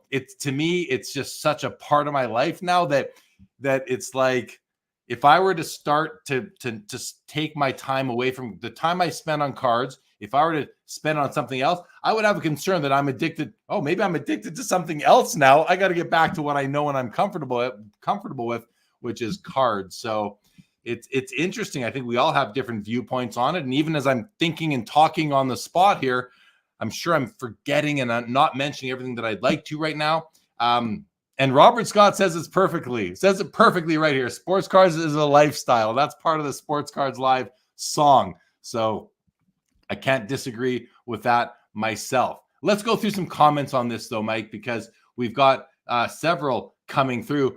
Foul Five Ball says, is there a grading addiction in the hobby? I think yes. And that's but that's part of it, right? You send the cards out for grading, and then you wait for the grades to get back. And that's the reveal of those grades is a feeling that you can become addicted to, is seeing how did my, it's like opening a pack of cards. So I definitely see that one. Foul 5-ball. His name is Jeremy. Thanks for that one. Great comment right there. Very quickly, Shane O'Brien, I see this. I will check your IG message and we'll get those cards shipped out to you. Vintage says you can become addicted to almost anything, cards included. Yeah, I mean, but again, is it the cards? I don't know. Maybe it is. Who am I to say it isn't? Because everyone's their own person. Merchant of Cool says every day new card addicts enter the hobby. The frictionless transactions of the modern hobby makes these chases easier than ever. Yeah, Triple V says the chase or the hunt is definitely a dopamine hit. That's the chemicals that I was referring to earlier. JG says I would rather be addicted to cards instead of other things like drugs and gambling and alcohol, all of those things, I'm sure. Tom Newman says this is a great topic, honestly. Thanks. I'm glad you see value in it, Tom Newman. I do too, because listen, we can talk about cards, but we are also human beings and people living lives outside of the hobby. And these cards can impact us. I'll tell you guys a really quick story. Mike, just sort of bear with me here, but this goes back probably 15 years, local collector here in Calgary that I met through a friend of mine outside of the hobby. They worked together. They put us in touch. We became hobby acquaintances. I got a call from this guy 2 years into our relationship. He says, Jeremy, I need to sell my whole collection. Can you come buy it from me right now? And I'm like, I'm on my way. Like, what am I need to. I get to his house and he tells me that basically he has been buying cards behind his wife's back. He told me that he would go to the LCS, he'd drop, $1,500, and then he would tell his wife that he had to put new tires on the car because she wouldn't know the difference apparently. So he was doing those sorts of things. It was impacting his family. He came clean with his wife, called me in to clean him out, and I took everything, like right down to empty tins of retail product, like bags of supplies, used top loaders. It's like, he's like, if you want the cards, you got to take every sign of collecting away from him. And I did. And, unfortunately, I've lost track of this guy. I don't know how it worked out for him, but that was a wake up call for me, even just to know how, and this is before breaking was even a thing, you guys. Again, this is in the mid 2000s. So it is an issue. It's an issue. And we're all human beings. So, Stale Prod says, unfortunately, the newcomers are mostly addicted to breaks, hence breakers continue to make mystery packs. Most people play just to gamble and hit. They don't even collect. They hit to sell. It is part of the whole ecosystem for sure. For sure right there. At Mid-Atlantic, this might help us think about this, Mike, because he says, this is Mid-Atlantic Sports Cards and Collectibles, says, I think there are two strands of addiction in the hobby. One is the addiction of a collector hoarder. The second is the addiction of the gambler. Yeah, makes sense to me. Makes sense for me right there. Merchant says they call them hits for a reason. That euphoria is universal to addiction. Isn't that a bit of he says they call them hits for a reason. I never thought of that before. Right now, that's like, you think about, unfortunately, I'm not picking on anybody, but when I have, memories of watching movies where the drug addicts in the movies are saying, I need a hit. And that, boy, oh boy, there we go. Jeremy Foul 5-ball says, to me, Jeremy, you're addicted to cards. The first step is admitting it. All right, I admit it. I'll admit it. I'm addicted to cards for sure. He goes on to say, everyone's addicted to something. LCS addict. Okay.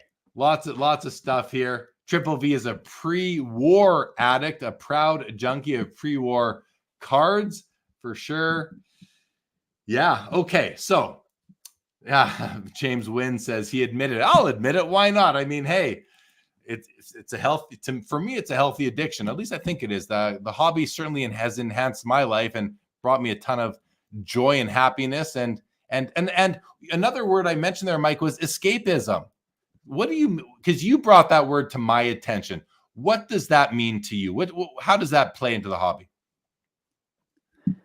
I'm glad you brought it up, because that was the other aspect of problematic behavior I wanted to talk about, which is uncovering why are you collecting? Why do you want to buy that particular card or just be in the hobby in general? And I think escapism can be a good thing in some ways. If you have a lot of stress in life, if you are okay otherwise, but your job, that's okay, your busy family, you've crying babies in the house, whatever, and you just want to get away from it for a reasonable amount of time, and the hobby is a way for you to decompress. And in the early days of Fondling Cardboard, I called it my card sanctuary. It was a place where I could unwind. I could, fondle my cards. I could sift through. Honestly, sometimes I didn't have an objective, but I just wanted to kind of escape. As long as you don't do that at the expense of your family, as long as you are not neglecting work, as long as you are still taking care of your health. There's been weeks where I've had to burn the midnight oil to get an episode out on time because I don't want to miss a week. I published late on Thursday nights, so I say every new episode every Friday. And on those weeks, I wasn't really looking after my sleep, my health. And I think that's problematic behavior. I don't think that being in a hamster wheel where you're chasing your own tail and you're not getting a productive, meaningful experience is not, it's just not good. If you're in the hobby because you hate your life, if you're in the hobby to run away from your internal feelings, you better look in the mirror. You better talk to a professional because cards can be a great coping mechanism. I talked about it in my early childhood. I was living with a single mother. She was working hard, so she wasn't always around. And I was into cards because of loneliness. I spent a lot of time alone with my cards. And maybe that's why I don't go to card shows and stuff now. I just enjoy spending time with my cards. But at the end of the day, I need to deal with that loneliness. I can't just be a card addict my whole life and have that be, I need more fulfillment than just letting this get past that. I need to learn strategies to actually become happier without just getting the hits of cardboard. Yeah, I mean, I find cards to be a great distraction from the stresses of life, but they don't take me away from addressing and dealing with the stresses of life. So, and that's just balance, and that's just, maybe chalk it up to, being an adult, having responsibilities, and being able to honor those responsibilities. And, am I guilty of looking at my phone or, doing an eBay search or checking out, listening to a podcast or with one earbud in when I could be giving more attention to other areas of my life? Yeah, of course. But at the end of the day, I'm going to give myself a break and say, I'm doing a good job in other areas of my life, but you do have to keep an eye on these things and not get carried away and not, it's like we talked about the addiction piece, but there's also the phone piece. Like the hobby is on the phone now to such a great degree that, we have so many people in today's society are addicted to the phone, to scrolling. How much time do we spend scrolling Instagram posts, Instagram stories, Facebook, Twitter, or X? I mean, so yeah, it's important stuff, and you gotta just try and maintain balance. And if you don't, maybe you need to find some help, some counseling on it. But okay, let's do a couple comments. Brendan Ryan says cards are the gateway to larger rabbit holes. Larger rabbit holes always have been. I don't know that I understand the nature of this comment, Brendan, because what are the larger rabbit holes? I'm trying to think for myself that I can't think of any other larger rabbit holes that cards have been the gateway for me. I kind of stop at cards, but maybe there's something that I'm not thinking of. So if you want to expand on that, Brendan, I'm curious what you're thinking. Mark Santucci says, I find cards to be great entertainment, being we lost CDs and vinyl records, but you can still listen to music, Mark. I added like 20 songs to one of my main playlists today. Mookie Chilson says, the happiness comes from the camaraderie and friendships the hobby provides. Cards at their best are a gateway to healthy relationships. I love this comment, Mookie. Like, right, Mike? Like, this explains one of the things I love about the hobby is that just how many great relationships I have been able to get through the hobby. Like, yeah, awesome. Robert Scott, also an admitted One Earbud podcast listener. Yeah, Robert, you know what that's like. You need to keep your ear on some other things at times as well. Jacob Dahl says, I always thought about cards and the hobby like this. When it's not fun anymore, then I know it's time to get out of it. I want to say one thing to that though, Mike, because I find, over with 40 plus years in the hobby, I have gone through phases where I just lose a bit of interest. Not lately. This hasn't happened to me now, for 10 years, but it was happening before, where I would find times, Mike, where I would not be, as entrenched as I am at the peak. And instead of getting out of it, I would just step back, not step out. I wouldn't step out. I would step back and keep watching, but be less active. And that to me was a way that I coped with that type of situation. Have you, Mike, recently, and even since you kind of got back in just before the pandemic, have you had any periods where you felt like you weren't as into it and you need to step back, but you came back again after that? Or have you just been full throttle? I've been full throttle. There hasn't been a time where I don't have the drive, the interest in being in the hobby. One kind of example or parallel that I can think of is the guy who, you can think of a guy who goes to the bar to avoid his family as being an alcoholic, and he does it because he's addicted to alcohol. Fine, but there's an underlying issue there. Now, what about the guy who goes to the pool hall? He might not be consuming any substances, but he's doing it because he's fun. He loves playing pool. It's his hobby. Well, if he goes too far into that at the expense of spending time with his kids or whatever, then in my eyes, it's problematic behavior. And so it's why it's in this kind of category. It's not a drug. And in some ways, yeah, the gambling aspect of the hobby can be a drug, etc. But be cautious, be careful, be conscious of how you spend your time. Maybe if I spend this much time in the hobby, maybe I can't go golfing as much. Yeah. Okay, let's go on. A couple more topics here. We literally have I'd like to be done this in about 7 minutes so we can keep under 2 hours here, Mike.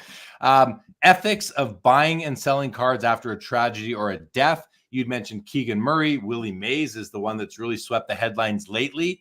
Share your thoughts on do you think there is an ethical, first of all, I think there is an ethical dilemma, but do you think that there is an ethical issue here or ethical reasons why people should not sell cards after a tragedy or a death? Kobe Bryant comes to mind, of course, as well in recent years. What are your thoughts?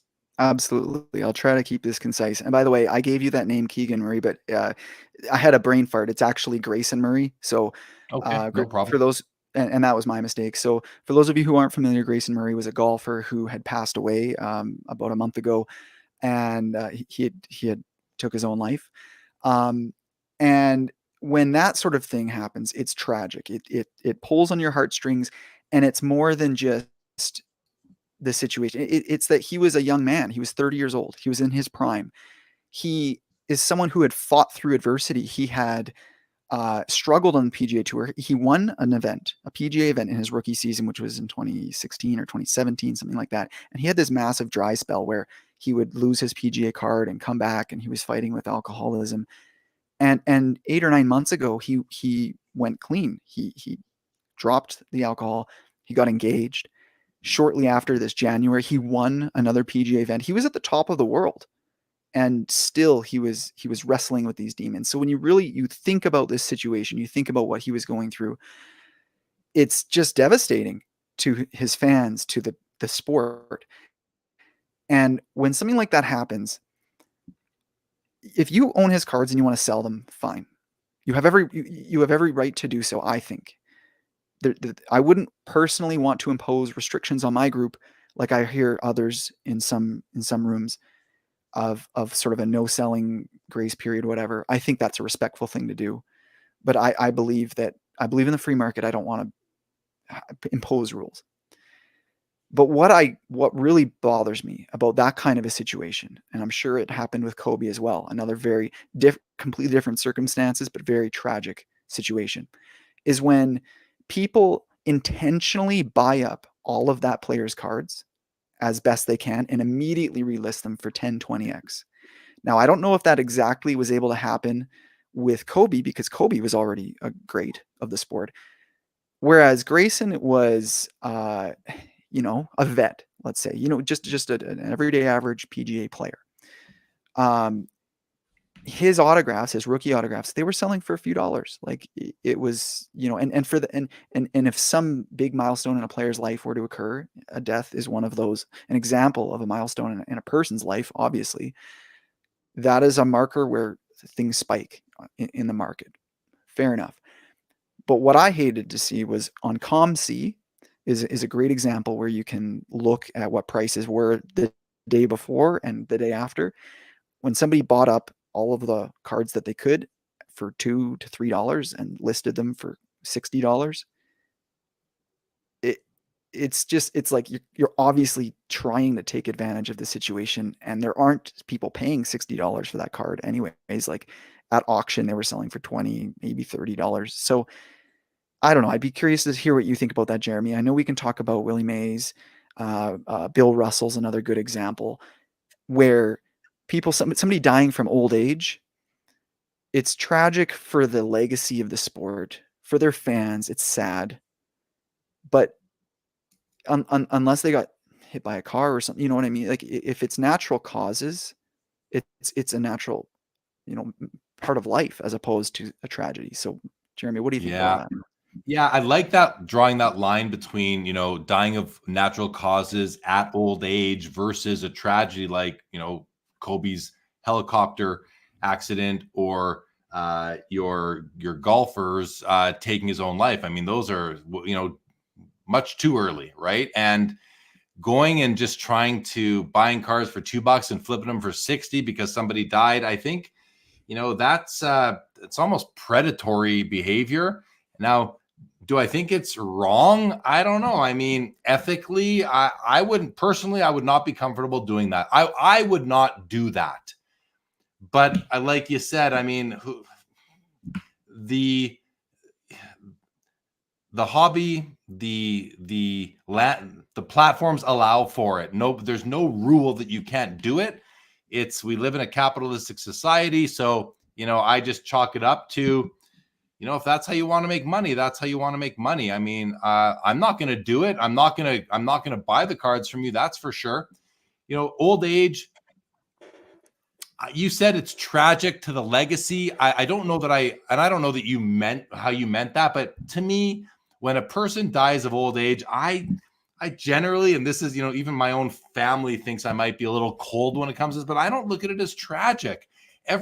Old people die. And I don't mean that to be insensitive, but it does happen. And I'm not discounting the love we have for athletes or the love you have for your grandparents or your parents, but it happens. So is it tragic? It's sad. But let's celebrate the legacy. Let's not say that the legacy is now, it's a tragic legacy. Let's celebrate the life of your grandparent, your old parent, or the Willie Mays, the Orlando Cepitas who just passed away yesterday. I choose to look at it like that. It's the end of a chapter. And is it tragic? I don't think Willie Mays' death was tragic. I don't think Orlando Cepitas' death was tragic. Bill Russell, Kobe Bryant's death, tragic. Grayson, I forget the golfers. Grayson Murray, tragic. So I don't know. When it comes to Willie Mays, these older gentlemen passing away, and do people start to, transact on their cards more? They do. I don't have as much of an issue with that personally.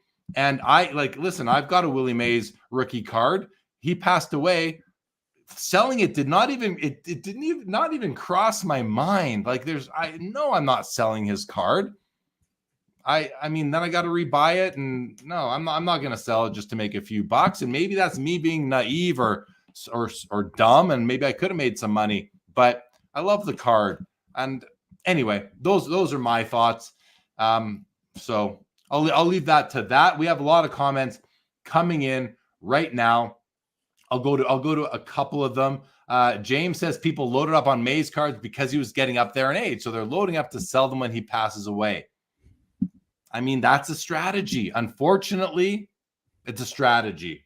It is a strategy. Professor says, I was watching Bill Russell cards on a platform and he passed away and the cards were immediately relisted for double the price. And that happened at the National when he died. During the National, I believe, was that last year or the year before. So that happened everywhere. And Professor caught it on a platform for sure. Robert Scott says, we can't control other people's morals and values, just move on. Yeah, like that's a pragmatic approach. It's one that I personally kind of adhere to as well. Colin Murray says career-ending injuries hurt a card's value and we try to dump the cards as quick as possible. Yeah, and that to me, a career-ending injury is a lot different than a tragic death during a career at too young of an age. But career-ending injuries, yeah, get out as quick as you can for sure. Rage says, couldn't agree more, Jeremy. It still hurts even with old age, but it's a totally different ballgame when it's a young person with the whole life ahead of them. Yeah, exactly. Okay, we're going to go into overtime here. The final topic, Mike, because I put it in the description, so I feel we got to get to it, was the collector-investor debate. It's talked about a lot. I want to get your perspective, and I'm going to just open this one up quickly with, do you see cards as investments or some cards, not all? How do you look at cards and investing? This was also a result of Fondling Cardboard, is when I started the podcast, I had just got out of that sort of relationship or partnership with an investor type of person. And so I went totally on the opposite end of the spectrum, almost like politics when somebody rubs you the wrong way and you become more and more in your laurels.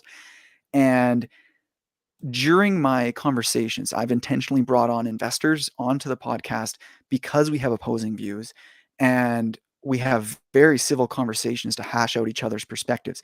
They have totally convinced me that at the end of the day, if I'm spending, this Colin Morikawa exquisite retro rookie autograph card, if I'm spending hundreds of dollars for this card, potentially thousands, depending on the point in time,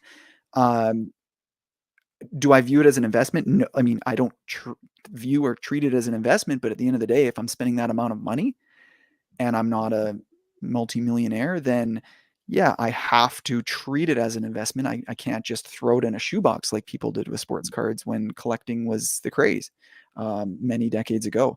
So I've gotten back more into the middle. The topic's only here as I requested, basically to reference. I've done an entire series on the Fondling Cardboard podcast about collector versus investor. And if you guys want to see someone's perspective, meaning me, grow and evolve from someone who kind of hated the investment side of the thing to saying, you know what, at the end of the day, anyone can participate in this hobby however they see fit. However you get fulfillment out of the hobby, you do you. And we don't all have to do it the same way. And maybe that's, a more pragmatic approach, just like you mentioned somebody's comments. Did I get worked up a little bit when I saw people taking a $2 card one day, suddenly it's worth $20 and they're trying to sell it for $60 to take advantage of a situation? Sure, I might get an icky feeling, but at the end of the day, they can do what they want. I think that's exactly how I look at it too. The way I say it, very similar to you, is it's up to the individual if the cards they are purchasing are for investment or just for pure leisure and enjoyment. And so that's how I see it as well, Mike. I think you've grown into the same sort of mindset that I have there. So I think that's that. Not only is it I think just a legitimate approach when you think of it that way, it's also it's the reality. Like, no one can say, and I see people saying it all the time, cards, these are not investments. Well, not to you, because you haven't figured out how to make them an investment. Not a dig at you, but just like you haven't been able to make money with sports cards. Other people have. Some people made a lot of money on sports cards. So they can be investments if you have some savvy and you kind of have some experience and know what you're doing. But really, it's up to the individual. They are not, I would say, not every sports card is investment worthy. The very few likely are, on a per card ratio basis. So do as you will, everybody. I've talked about that, ad nauseum on this channel for 4+ years now. So don't need to get into it much more in depth than that. But I wanted to hear what your thoughts were, because you did tell me it was something that was, interesting to you. So I'm glad we got to talk about that. And we are going to wrap this one up now. We are 5 minutes into overtime. I don't often get to use the overtime banner anymore, but we have it up right now. So I want to thank James Wynn says, great discussions. Thank you, James. Joe Perot says, fantastic show, guys. Way to go. Thank you, Joe. Appreciate that. Got to thank the chat tonight, Mike. I mean, I want to thank you, Mike, for bringing new people over to Sports Cards Live, for promoting this show tonight in your Facebook group, and letting people know about it. And anyone who has joined because Mike was here tonight, I welcome you to the Sports Cards Live YouTube channel and content. I'd be grateful if you would come back again, subscribe to the channel, subscribe to the podcast, all those sorts of things that us content creators, we appreciate. They help to grow what we are doing. So thank you so much to you, Mike, everyone that you brought here as well. Guys, get in your final comments. I see they are coming in already. Very fast. Merchant Cool says OT win for Mike. Yeah, he made it into overtime. Only 10 likes apparently, guys. Colin Murray says, hit that like button if you don't mind. I greatly appreciate it. Thank you to Merchant Cool, Jeff McMahon, Hillcrest 03, welcome, and thank you so much. Yankees fan, enjoyed the convo. That's awesome. Fraser Mulholland, good to see you. Thank you for being here. I'm glad you and Colin had a good chance to catch up in the chat. That's awesome, Rage. Thank you for being here as well. I want to remind everybody that this Sports Cards Live and the Vintage Spotlight are available wherever you listen to your podcasts.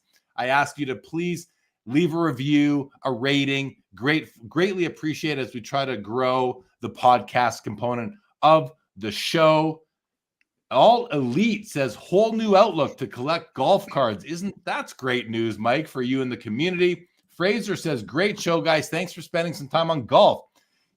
At first I was a little, as I said at the top of the show, at first when I talked to Mike, I was hesitant to do a golf show. And then I realized, no, that would be so just not the right move. And I knew there would be value in this. So I'm so glad that Mike, that I came around and we did it, and that the audience is really enjoying it. I'm very grateful for that. Thank you, Jeremy, for being here. As always, Robert Scott, good to see you. Colin Murray is HC_exchange, Hockey Card Exchange on Instagram. Check out Hockey Card Exchange, everybody. Thank you, Jeremy, fellow 5-ball. Appreciate it. All right. Final comments over to you, Mike, and then we are done for the night. We're done. We're going to skip a full-on show and tell, because I could go on and on about my cards over you showed hours. A bunch throughout. But I do have some Tiger cards here. Cosmics. This is the one I said that was that's the Pop 1 PSA 10 Tiger Diamond Relic. So I wanted to show that off just because I alluded to it earlier. And then we got a Star Rubies Tiger Woods here as well, out of 50, Ooh. Of course, all in the retro stylings of the 90s. So, Jeremy, thank you so much for having me. This was an honor. I am a listener of the show, and I'm glad that some of the other golf card collectors are being exposed to it. Of course, anybody who's already a fan of Jeremy and his show, check out Fondling Cardboard podcast on Spotify, Apple Podcasts, all those sorts of audio only places. And then Instagram, Fondling Cardboard, and at the Golf Card Collector. And then Facebook, we've alluded to it, but I'm admin for it's called Golf Cards and Memorabilia. So come join. There's lots of action taking place in the Facebook group. Just so that I'm not completely biased, there's also a group called Golf and Tennis Cards. And there's a really great group called Golf Memorabilia Collector. I'm not involved in those, although I'm a member and I like to participate as a community member. So come join, come collect golf cards. Yeah. So, so many resources for golf card current enthusiasts and anyone who just wants to discover it and get into it. I think we might have brought a few people over there. I hope we did. That's great stuff, guys. Thank you, Mike, for joining yet again. Thank you so much, Mike. Thank you to the chat. As always, I'll be back online tomorrow night and Monday night for some live auction coverage for PWCC and then for MC Sports Cards on Monday. Tons of action, tons of discussion, education, lots of great stuff. So thank you, everybody, for joining us tonight. And with that, this episode of Sports Cards Live for June the 29th, 2024 is now over.